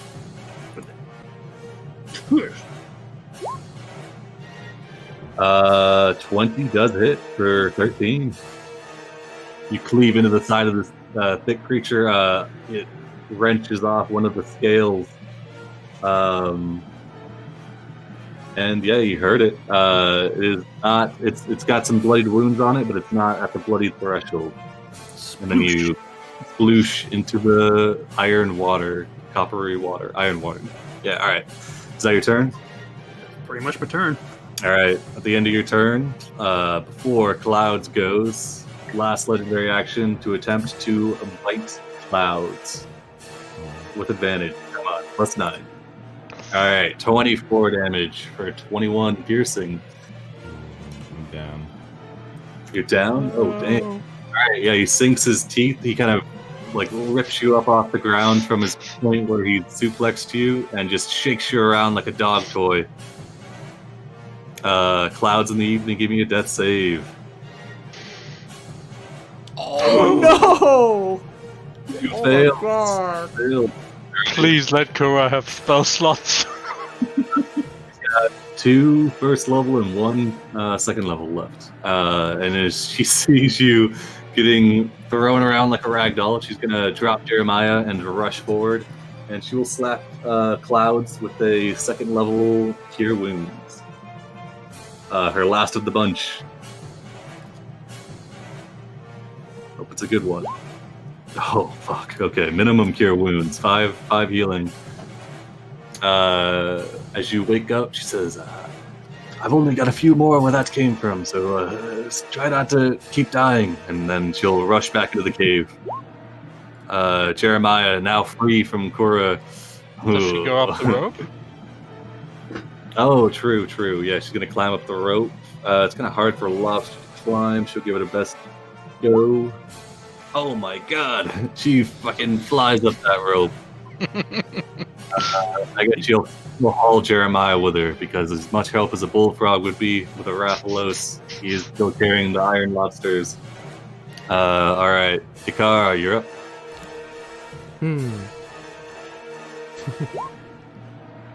Is this an attack? Hit. Oh, so he does no damage, but does that effect. But he can just save. Today Legendary he- resistance. Got legendary resistance still. Let's just try it. It can't be that bad, so I'm gonna try Ray of Enfeeblement. I'm gonna crook Alright, out a talon across from behind this rock and shoot it with a black beam of energy. Make a spell attack against. Oh, okay. Okay. Alright, so this, I'm just gonna roll it. I don't have a macro, so it'd be +7, I think. 17? Damn. Ooh, yeah, unfortunately a 17 is a little shy. The black energy licks across the back of the Rathalos, but is not a direct enough hit to take effect. Oh well. Alright, then we'll just bonus action and search weapon. Let's see. No. 11 doesn't hit either, unfortunately. Alright. And that'll be it. We'll just keep hiding behind this rock, because... Alright, yeah, the Rathalos. The scythe can't quite find purpose, and the Rathalos is able to dodge out of the way of the black beam. Dressier, you're up. You see Clouds getting yo-yoed. It's getting slammed against the ground over and over again.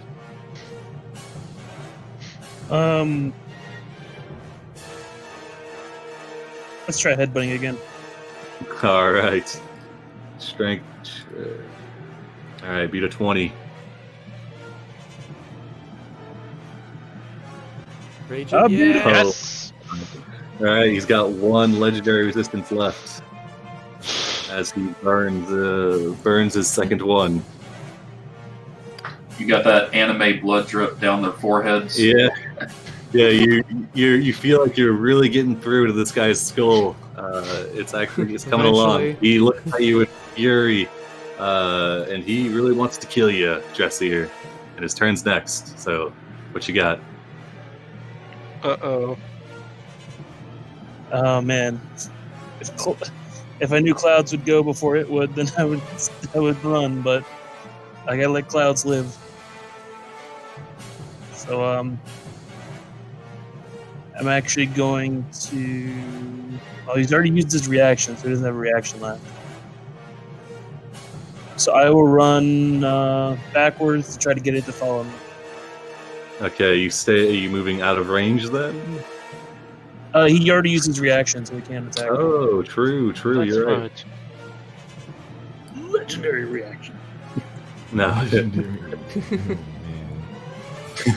And I'll Not blow yet. the horn as I'm running away as an item. Oh as my god, just the to piss him off. BM. The BM. You bash him over the head as he's shaking his head, getting his thoughts in order. You're rushing away, blowing on the horn of his dead mate.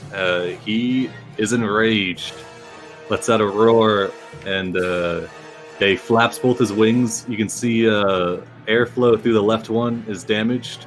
He's still able to take flight, but is definitely not on his A game speed. Let's see. Let's get a D6 here. Ooh, you lucky bastard. Lucky bastard. He's going to fly straight towards you, provoking any opportunity attacks that Clouds would like to take. Did he move out of range? I don't know what exactly his threatened it. Oh, okay. It's his token. I just made the token big. 'cause he Yeah, got his token doesn't quite fit into the grid, is the Okay. problem. Oh, here, I'll move him down a little bit. I wanted to make his token look rad, so I made it. Yeah, all right. How's that?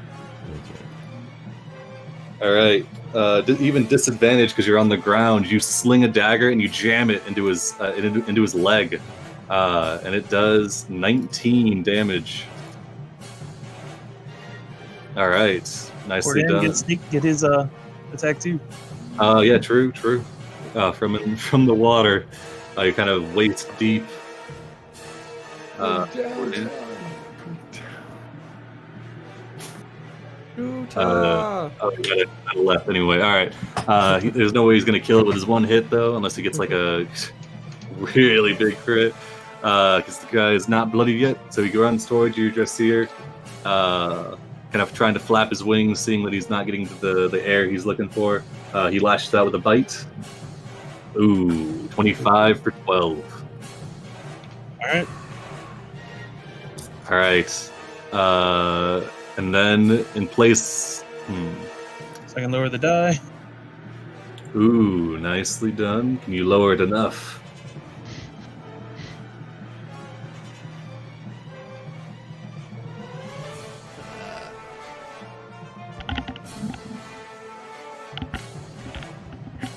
It'll be oh my god, you'd lower it enough, right? You're down to 4 damage. Still up. You're still up? Oh my god. I was gonna say he beats you into the ground, but yeah, he'll splash out with his talons too. Yeah, try and get you.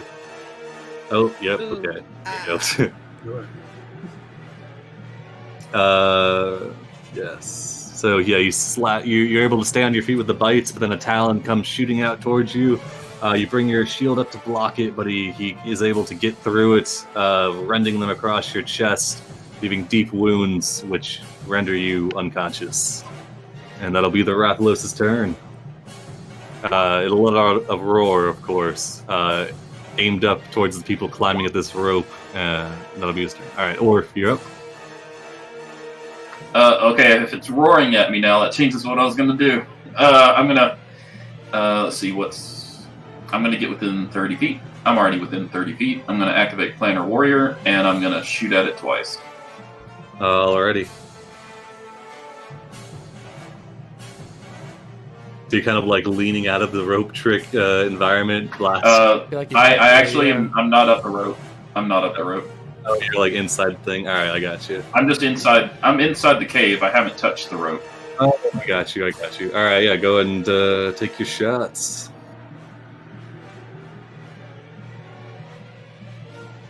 I'm just gonna. I got so many things to check mark off. All right. All right. This guy's hard to hit, so I won't use sharpshooter. He Short is. bow, Ooh, and then sharpshooter. All right, 24. Yeah, 17 damage on the first. The second one goes wide, but as the first one hits, creature actually lets out a choke of exasperation and anger, looking back at you as not kill it, bloody it, as you bloody the creature. all right, and I'm not gonna go up the rope. I'm just going to. I assume there's like I can break line of sight in here somehow. There's like caves, so I'll like just go around some corner to break line of sight with it. Yeah, you can jump behind a rock or something. Yeah. You got a feeling that it's got a decent perception, can probably sniff you out, but it's got other things to kill out here. So, but you have bloodied it. You're probably second on the list behind Jasir. All right. At the end of your turn, the creature. It's got a perfectly good dwarf here, so it whips around. It's gonna try and fish you out of the water, Cordan, with a. Oh wait, no, it doesn't need to move. You can stay right there because it's got a 10-foot reach. So Cordan's gonna try and bite you. Darts its head down below the water. Only a 12. Yeah. And is Around that. you jam your axe, pushing out of the way. Fix, you're up. Yep. Seeing how not everybody's in here yet, I tell Kara and Jeremiah stay here. And then I'm going to get out, because that doesn't actually end rope trick. And from here, can I see Rathalos? You can, yes. Then I would like to cast Shatter on him. Ooh, nice. So DC 15 con save.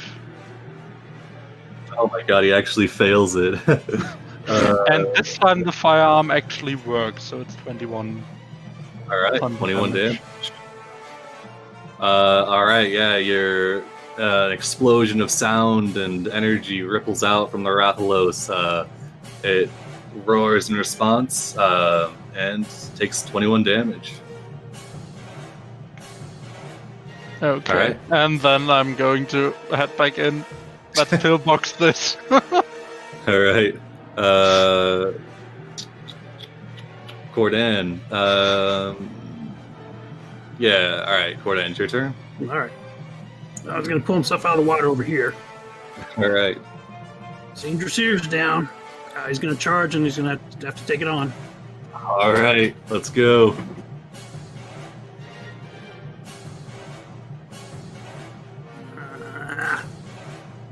Oof. Ooh, 20 hits for 22. And the follow up. Oh, the nat 20. What do we get? Quadruple. Let's see. Slashed shoulder, maximum damage. Yeah. So the charge wouldn't apply to either of these, right? Oh, no. Just the first one. Oh yeah, because you move out of the water. Okay, I mean, if you move out of the water and then get back enough to charge, he's going to take an opportunity attack at you. But is that acceptable? Fair enough. All right, he's going to lash out with a bite. Oh, fuck, okay.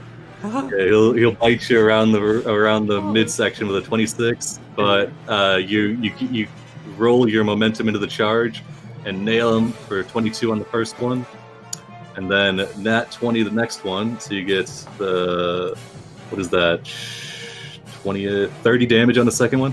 Yep. Holy hell, yeah, you just swing around, you lop off a couple of Rathalos toes to replace yours. That's right. See how you like it? Yeah, the creature is still injured, but still going. And then a little lightning just to keep him on his toes. That's Right. Fails. Ah! Yeah, you zap him. All right, is that your turn? That's all of it. All right, he's gonna whirl on you now, and he'll use his last two legendary actions to Come on. Yes, the flying suplex grabs you with his talons, now missing a couple toes. You're trying to struggle free as he takes to the air, swings around, does an aerial roll, slamming you into the ground, taking 21 damage and a DC 17 Dex save, which you have advantage on. As you can see the ground coming. Wait for it. Oh, fuck. Okay, yeah, you are knocked prone in front of the Rathalos. Also very prone. Super prone. Alrighty. But you're still alive. Yep. With your Fix, Dwarven everyone's down. Not everybody. Clouds, you're up. Alright. Crap. Cloud's gonna kind of like orbit around the Rathalos to try not to get within its range, and then go up to Dressir, give him his one regular health potion. Wait, hold up. What are you doing here? There's a cliff here. Oh, yeah. How high is the cliff? It's a 15 foot, so you're gonna like scale it. Because you're gonna need acrobatics to maneuver around, staying out of range of the Rathalos. Well, the monster has two sizes bigger than him, so you can move through it. Oh, true. You're gonna move through the Rathalos. Sure. He already used an attack of opportunity. Oh, true. Yeah, you're fine. He's used all his legendaries as well for this round. Alright, I'll use one healing potion that I have. Alrighty. Dressir, you come to with 8 HP, prone on the ground. 8 HP is my specialty. True. Alright. Cora is up in the rope trick. She's gonna get fixed with a first level cure wounds.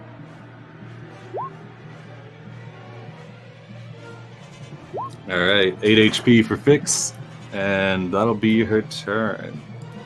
Jeremiah looks on, sulking, as his prize is beaten down. Hikaru, you're up. Car's gonna peek over the rock and tell Cordan to duck as the scythe comes in for a attack on the Rathalos. Alright. Been past him. Here we go. Roll. Ooh, 22 hits. Alright. And then we'll come over, we'll sneak over by these rocks and try and, he sees the tail, he's gonna try and touch the tail with a 3rd level inflict wounds. Alright, you run up to the Rathalos. Going in for the massive damage. Yeah, I want to try and get that flank with Cordan. Yeah, +2.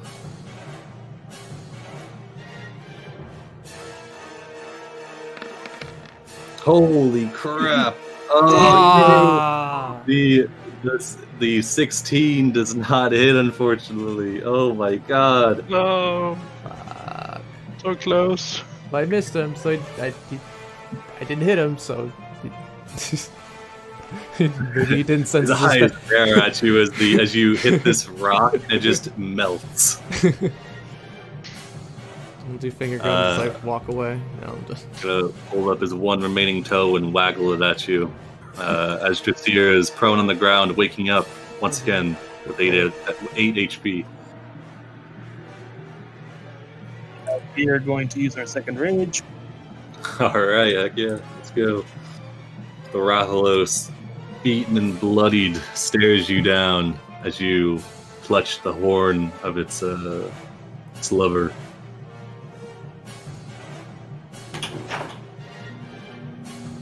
I'm just gonna have that bit anime that my dino skull's now kind of like a big crack in the middle of it.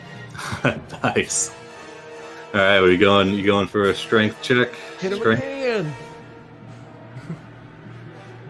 He's got we're one gonna- legendary resistance left. And we will, yep, one more. Let's go. Alright. Got a beat an Uh-huh. 11. Alright, he passes the 11. But I got his attention, so hopefully he won't attack anyone else. Alright. As you smack heads with it, you can feel you're getting there, but the crack on your helmet deepens. Rathalos looks at you with fury in his eyes. He's gonna check. That would be a beautiful time for it. Oh, come on. All right. Let's see. Give me a free action intimidation, Dressier. Well, in that case, I'm gonna spend. Let's see what I get first. I can add it afterwards. Oh wait, no, I do it before the roll. Because intimidation is a charisma based. Yeah, I don't know if you exactly want to hide. Like, the higher you get, the more likely he is to stick around and try and kill you. Oh, Because you're trying to override his natural instincts to flee. But I mean, if you want him to stick around, yeah. Yeah, I'm loaded. You ready? Take a breath weapon. And then... Well, it depends what you're trying to intimidate him to do, I guess. I was going to say you could intimidate him to stay around, or you can intimidate him to run off, I guess. He's inclined to run, but he really wants to kill you because you've been blowing on this horn and not dying. Blow the horn again. Wow. Okay, nice. All right. 8. He's not very intimidated. He's got his senses about him. All right. I guess he'll take a. Who does he have in range? He's got a lot of people in range. I guess he'll take a disengage action and take to the air. His flying speed has been diminished greatly from 80 to 60, so he just flies 60 feet straight up into the air. Oh, I can't let this happen. Well, he's taking a disengage action to get out of there. I was gonna say, know. I'm about to use the second part of Warcaster, finally! Oh, But I can't because he disengaged. Yeah, because he wants to kill Jasir, but he wants to not die more than that. So he goes up in the air 60 feet, and that'll be his turn. Orf. Get him! Yeah, Orf will come up behind Cordan and take a shot. All right, you get below him. See, 60 feet. That's too far to activate Planner Warrior, so I'll activate Ensnaring Strike. Just because I don't... Yeah, Ensnaring Strike. All right.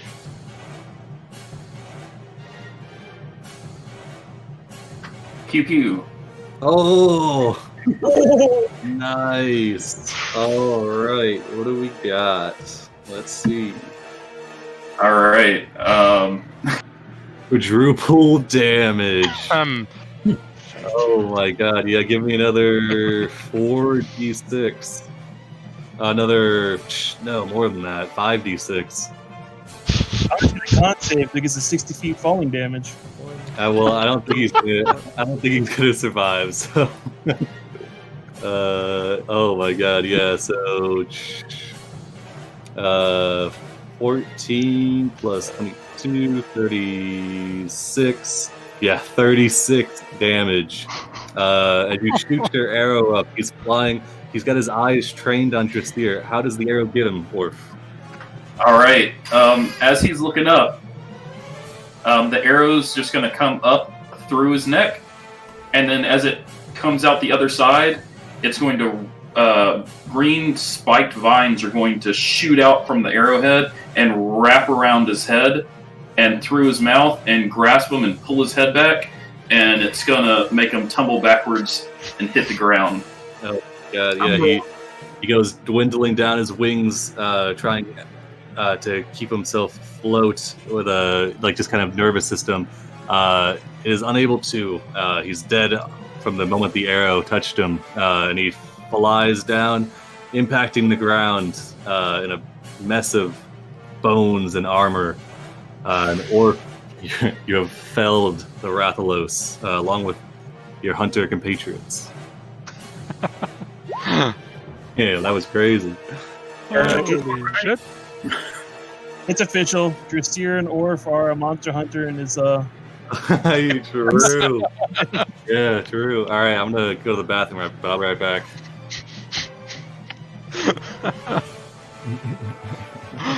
Oh, that went better than I expected. The dice favored us, for sure. Yes. yeah. We got, For what, that- 3 crits? Oh, yeah, like, like during the fight with the crab people, we just kept getting nat ones the entire time, and then after that battle, we got it back. That was an investment. Hey, it feels like making up for the night of 1,000 crits where he got. Well, it was like, yeah, we could have run. I'm sorry if, that was very dangerous. Sorry for edging everyone on, but we got pretty lucky, so we might as well take it. Secure the victory. After the fight started with double fireball, I was fully expecting everybody to just book it into the rope trick and then wait an hour so he pisses off. Nah, my only concern was because we fought one of these before, or something like it. Just get him in the cave so he can't fly and take off and do all this aerial stuff at us. And then just take him in there with more even footing so he doesn't get away from us, melee fighters. Yeah. But this worked too. If you had provoked, I was gonna try another level 3 infliction. That's some good damage. All right, I'm back. That was crazy. Yep. All right. So, with the Rathalos dead in a heap, all of the brutish Aldani, aside from one intelligent one that dipped out, they're defeated. Pogo has finally wrestled the bag off of his head. He's now looking angrily down at this guy. He's kind of like biting at him. All right. Kura as well as Jeremiah, they emerge from the rope trick. Wow, to have felled such a creature. It is a mighty task that likely warrants great skill and accolation from where you are, from where you're from. Jeremiah ribbits in agreement. Oh, Yeah. Orf become a fully fledged member now? Is that what he wants? Or if you can come back with the head of a Rathalos. Yeah. All right. Cora, to say, I'm sure you want to harvest this creature. I will be waiting in the wagon. So head back to the wagon.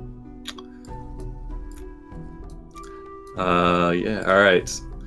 So let's see. Oh yeah, also Kutu's corpse. If you guys want, you can give me some investigations. Mm-hmm.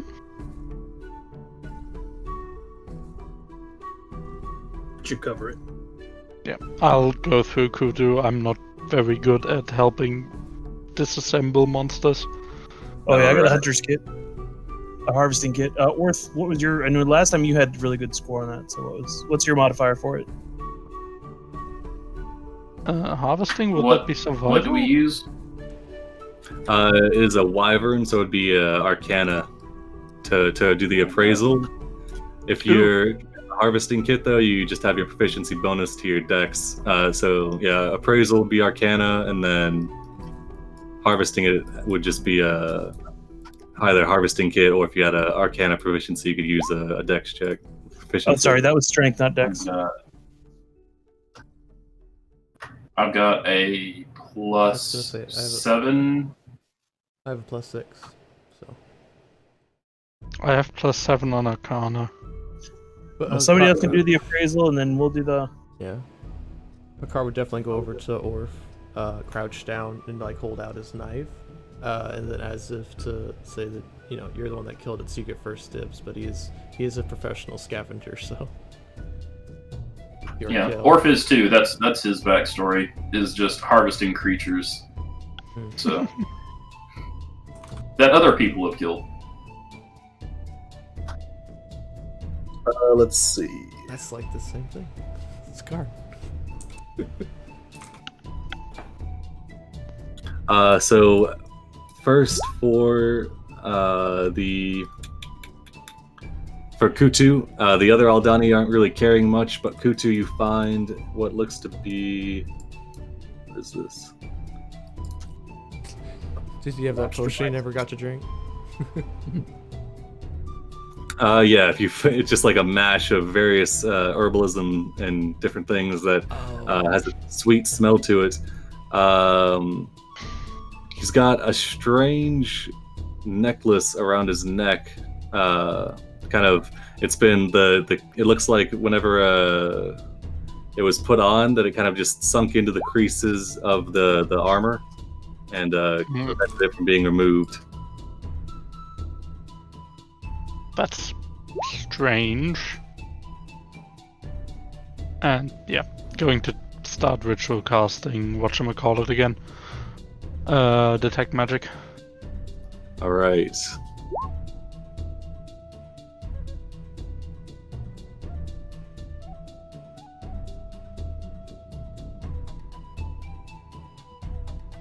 All right. It's a strange item. It's a brooch of shielding. While wearing this brooch, you have resistance to force damage, and you have immunity to damage from the magic missile spell. Okay, it's a brooch of shielding. Yes. But it's only detect magic, not identify. So it's got the instructions written on the back of it, I guess. You flip it over. Yeah. Let's see. All right, but that's mainly what he had on him. And then and then he's got a small black gemstone, which looks to be worth about 21 gold. That's weirdly specific, but okay. These loot tables are weirdly specific, but yeah, all right. The Rathalos, let's see what he's got. So because of all the praise. Oh, you can go ahead. Oh no, go ahead. I have to look up his table anyway. All right. Because of all the praise he's getting, Orpheus sort of reveling in it. He's actually going to start. He wouldn't normally do this. He's starting to get a big head, so he starts going around like tossing cure wounds on the injured as well. So he'll put a cure wounds on Dressier, Clouds, and Fix. Thank you. Nice. That's not all I can do to watch this magic trick. I'll take the 5. Unfixed. Oh, okay. I think I've got the most HP out of us. No hunter's mark. Take the 7. All right. So okay, so I'll go from the top first. All right. So with the DC 20, which you got, you can harvest the leather, like the skin of the Rathalos and the spines. And so it's tough and very resistant to damage. If removed and treated properly, the resulting leather makes for a similarly tough set of leather, like Rathian leather. So the armor, which can be crafted from it, which is rare, Rathian leather, you get a +1 bonus to AC while wearing this armor. In addition, when you first attune to this armor, you may choose to be resistant to either poison or fire damage while wearing this armor. You may change which damage type you're resistant to after you take a long rest while wearing this armor. And because you got a good harvesting check, you can get enough for 2 suits of this armor. Is it any kind of armor? Any type of leather armor. So I get studded magic. Yeah, you could make it. It could be +1 studded leather that can either be resistant to poison or fire on a long rest. +1 AC. Yeah. Damn. I mean, this is a challenging monster. I hope it was challenging, I guess. All right, and then let's see, the stinger. You've got with a DC 15, which you were able to obtain. Let's see. It makes a very potent poison. Creature subjected to this poison makes a DC 17 con save, taking 7d6 poison damage on a failed or half as much damage on a success. So you could just use that without having to refine it, and it'll last for like 3 rounds. So 3 rounds of this extremely potent poison. It does Nice. 7d6 damage. Oh, could that be applied to an arrowhead? Sure, yeah. It'll take an action to apply, to get 3 arrows coated in it, or to get a sword coated in it, axe, and then for 3 turns after, it'll work. All right, let me post that.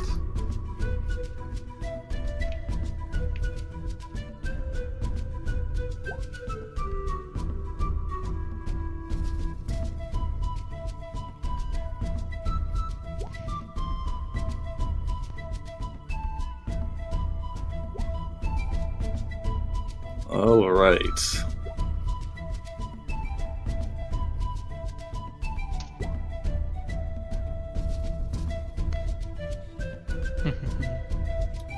So you got 2 of the skins, 2 or 1 of the tail stingers, and then all right, and then the actual explosive sack.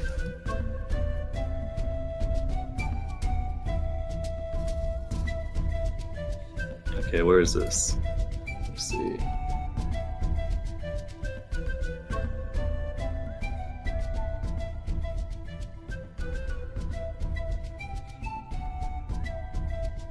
I'll be right back. No worries, I'm just looking up put these tables.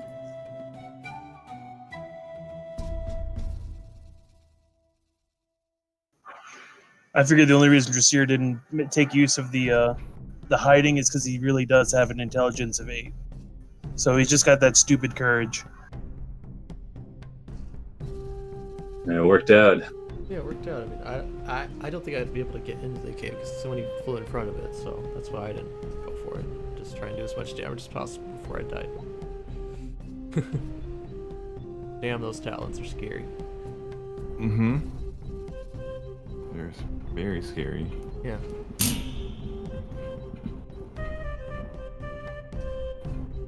All right, here we go. Dragon breath pouch.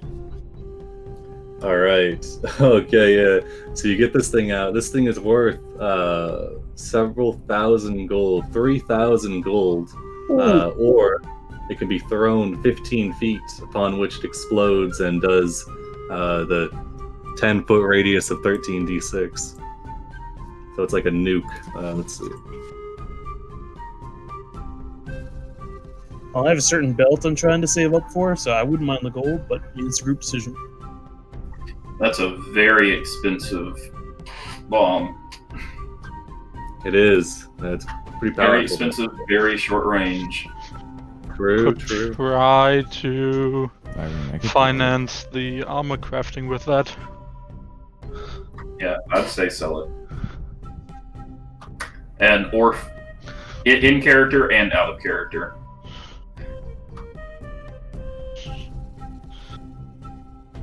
Whew.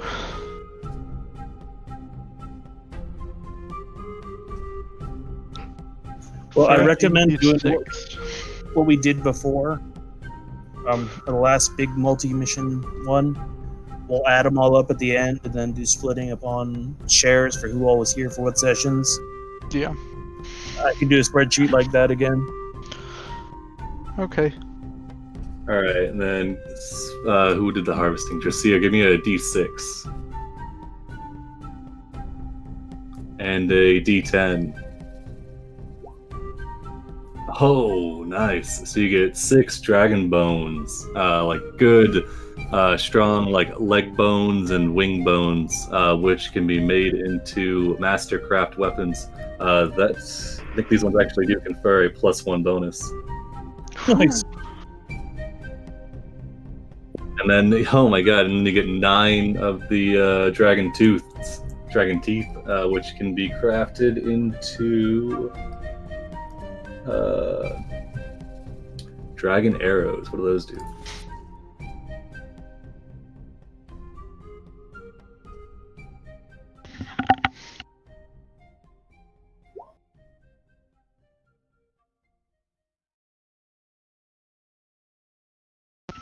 Oh, sick. Okay, so yeah, you can use the tooth to make dragon arrows, which, since this is a rare creature, when you make a successful hit with this arrow, you also deal an additional 2d8 damage of the type corresponding to the type. So it could be fire, 2d8 fire, And then you have advantage attacks with this ammunition against any targets with the dragon creature type. I'll put Dragon that in. Bane. Let's see. So Orph is just going to specialize in wrath hunting. And I got At the this horn to point- attract more of them. yeah, I mean, once you kill one dragon, each one after that is just a domino. All right, and then 6 of these. I guess these dragon bone weapons actually have a specific use. So let's see.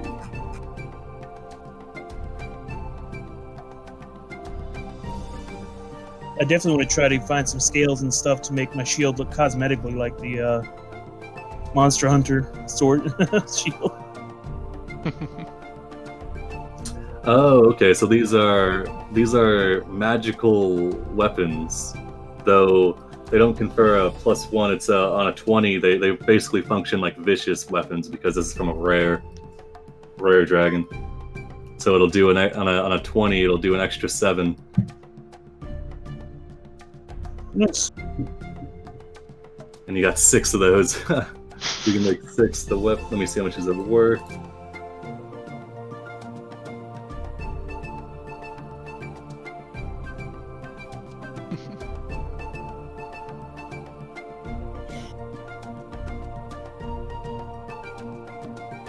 So you wanted a vicious war axe, right?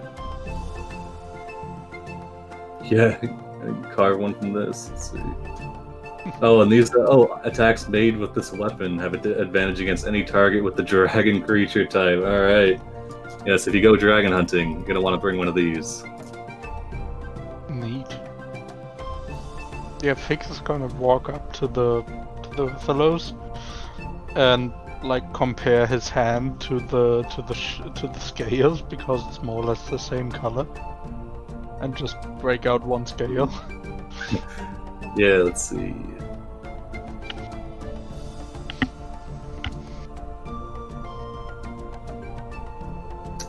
Yeah, for dragon scale mail. What? Oh no, just one scale to keep. Oh yeah, I'm just looking through this big document. There's a lot of stuff going on here. It was dragon. These are like, yeah, these are Rathians. I don't think that this one's not rare enough to be able to make dragon scale mail, Oh, unfortunately. okay. Well, because you said they were leather, I think scale mail is the medium armor. Yeah. Oh. Well, dragon scale mail is like a specific thing. Right. It's got like some crazy stuff going on so with what we it. got does not make that. No, it makes a leather version of that, almost. yeah. Okay, cool. Let's see. All right, each one of these dragon bones is worth 900 gold. Each one of the okay.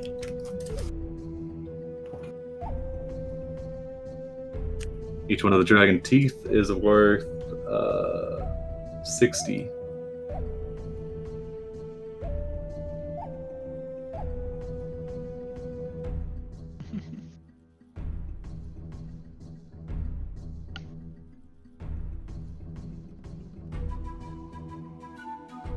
All right.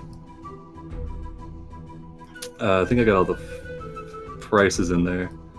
The leather is worth each leather is worth 625, and then each of the stinger or the one stinger is worth 150 because it just makes that poison. All right, and I believe that is everything that you hit because you got a 24. All right. Yeah, not a bad haul. Not a bad haul. You basically make 2 sets of armor, 6 weapons, 9 arrows. You could probably sell that breath pouch to some intrepid wizard that'll blow himself up. 13d6, that's a 9th level fireball. Yeah. Actually, I think 10th. Yeah, 9th level would be 12d6. 10th level fireball. Man, it's not. I like how it's got a 15-foot range and it's a 10-foot radius, so you're gonna be right on the edge of that thing when it explodes. This is That's why you need to amazing. put it in Alright. a catapult. like throwing a watermelon or something. Yeah. Well, I assume you could probably make. Unwieldy. I'm sure an artificer could make some sort of housing to launch it. It's probably about the size of probably about the size of a watermelon. It's from Rathalos, but anyway, any more inquiries about the armor? I guess. Let's see. I think we can just handle that in the treasure chat, right? Yeah, that works. You know what? I'll have those skins. You can either use them for the dragon. You can either use it for the dragon like leather, or you can do the dragon scale mail. So I'll put that in there. And then each one either one will have the +1, and then the resistance to fire or poison on the long rest, depending. Because that sounds good. Dang.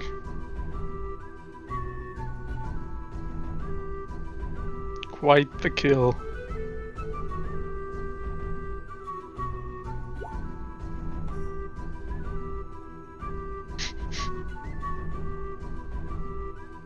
Get some scales or something like that. That's some really nice loot.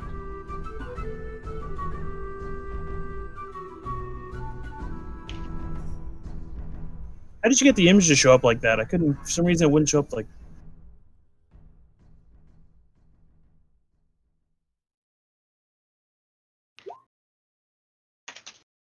Nice. You gotta Yeah. do that. So you gotta put some stuff in brackets, then you put the link into some parentheses. Gotcha.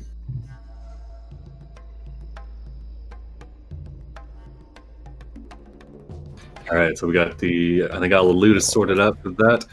All right, Kutu and his guys have been vanquished for good. Kura has the iron lobsters and is ready to perform the ritual to hopefully revert her people. Just needs to make it back to the river. And you guys can always go to Dungeonsanddragons. I mean, are there I think people so. like Kutu who just like being a lobster? Like, are there more of them, or is it like to force them to not be a lobster if they like being a lobster? Yeah. I think you guys spent a week with them. The sentiment you got was that those like Kutu, they enjoy their powerful bodies mostly because they're able to subjugate the other people more easily, and that they're kind of just like chilling, enjoying their power. Though the people that are being subjugated would definitely prefer not being lobsters. It also makes it a lot harder to like do general things, that involve using your hands. Yeah, it's one of the big things they mentioned. They really hate not having hands, which is understandable. But yeah, so it seems like it's only Kutu and his boys that did not want to be human. All right. Is this a giant golden beetle crawling across the mountains? It is. It's always been there. I don't think we know why. Yeah, it's an old gold mine. It's a quest that's currently posted in the silver, I believe. Right. There was rumors of a giant spider flying over the jungle that was seen in that area by the gold mine, and that the guild wanted people to go check it out, say what's up with that gold mine. It's an old gold mine that isn't currently in use. It's been completely mined out and all that. But yeah, that's the thing. You guys can get there pretty quick because you guys have the 30 feet. It would only take a week from your current position, or 3 days from Camp Vengeance. I mean, I assume we would have to go through this breach, right? Go We over gotta the finish up mountain. our. Going over the mountains would be a lot cooler. We gotta finish up our hex mapping out here Yeah. first. Although the Aldani said if we do the Heart of Ubtao thing for them, they would tell us about what else is in here. True, yeah, they will, yeah. Oh yeah, and then yeah, so make sure, I think I got all the items because you got the 2 rings. I'll make sure I got those in there. Yeah, ring with blue studded gem and a golden ring. Do you guys mess around with those at all whenever you're like taking a rest for the day? No, absolutely. The pearl necklace. Yeah, Fix did offer that if we go back to camp, like you would need a long rest, then I can identify them. Or just YOLO it. Yeah, because I think we should probably just YOLO it, because otherwise it's going to be a while before you guys get back to camp. You can put the rings on, Cordan. Are you messing around with them, seeing what they do? Oh yeah. All right, when you put the ring with the blue studded gem on,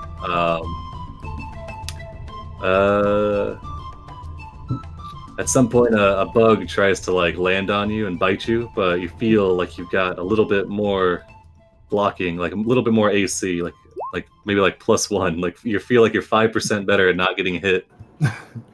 Oh, nice. Yeah. So the one with the blue gem is a ring of protection. I'll update that. Dang. And then So the simple, golden yet ring, so good. the golden ring with caduceus. You can't make heads nor tails of what that one does. But when you sleep, if you sleep with it and then wake up the next day, you'll notice your missing toe is now about the size of a pinky toe. Where it was a big toe, now it's a pinky toe. I knew Like it. it's like it's grown back a little bit. This might just be some weird dwarven power that you've unlocked, but it could also be the ring. I really wanted that toe back. Positive thinking. Ring of Regeneration?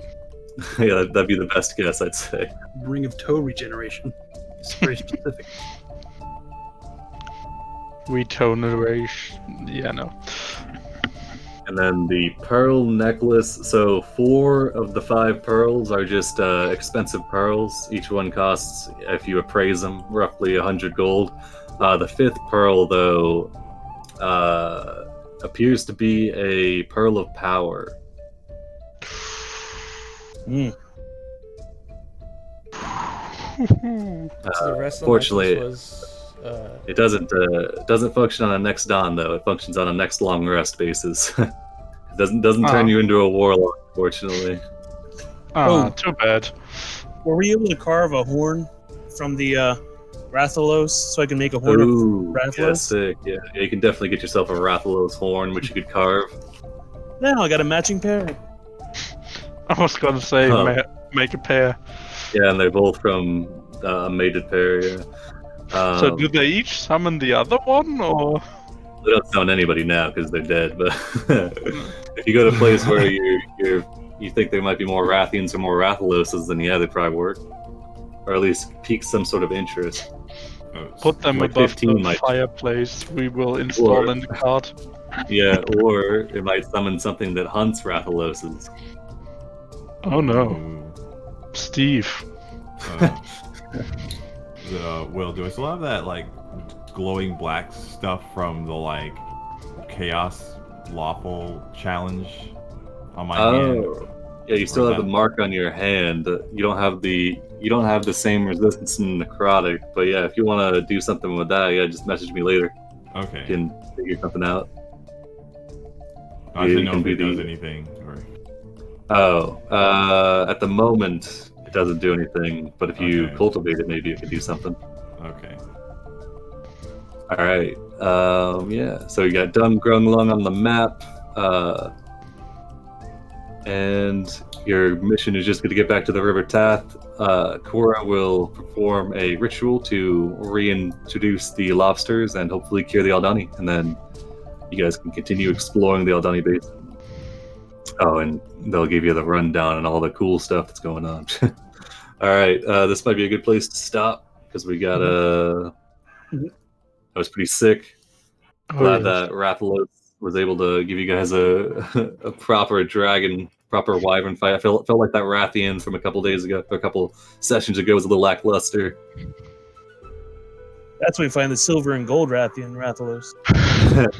Yeah, what's it called? Like the dire Rathalos or some crazy thing. Yeah. Well, you Oh got the- yeah, well, you have Dire the- Flame. But you got to remember, you have for Rathian, you have Pink and the gold. normal one, then you got pink, and then you got gold. Or Oh, is that one God. silver? Yeah, I think it's gold. Yeah. Rathian is gold, Rathalos is silver. Yeah, you got Azure Rathalos and then Silver Rathalos. Yeah, and then for Rathalos there's also Dire Flame, that's the Generations one. Yeah. Which is even worse. I had all the uniquely insane ones. Oh yes. But yeah, I'm just wondering if my guess about the giant snake is correct or not. The way to find out. The Oh, boy. Nyoka in Swahili, the Nyoka Makubwa is massive snake.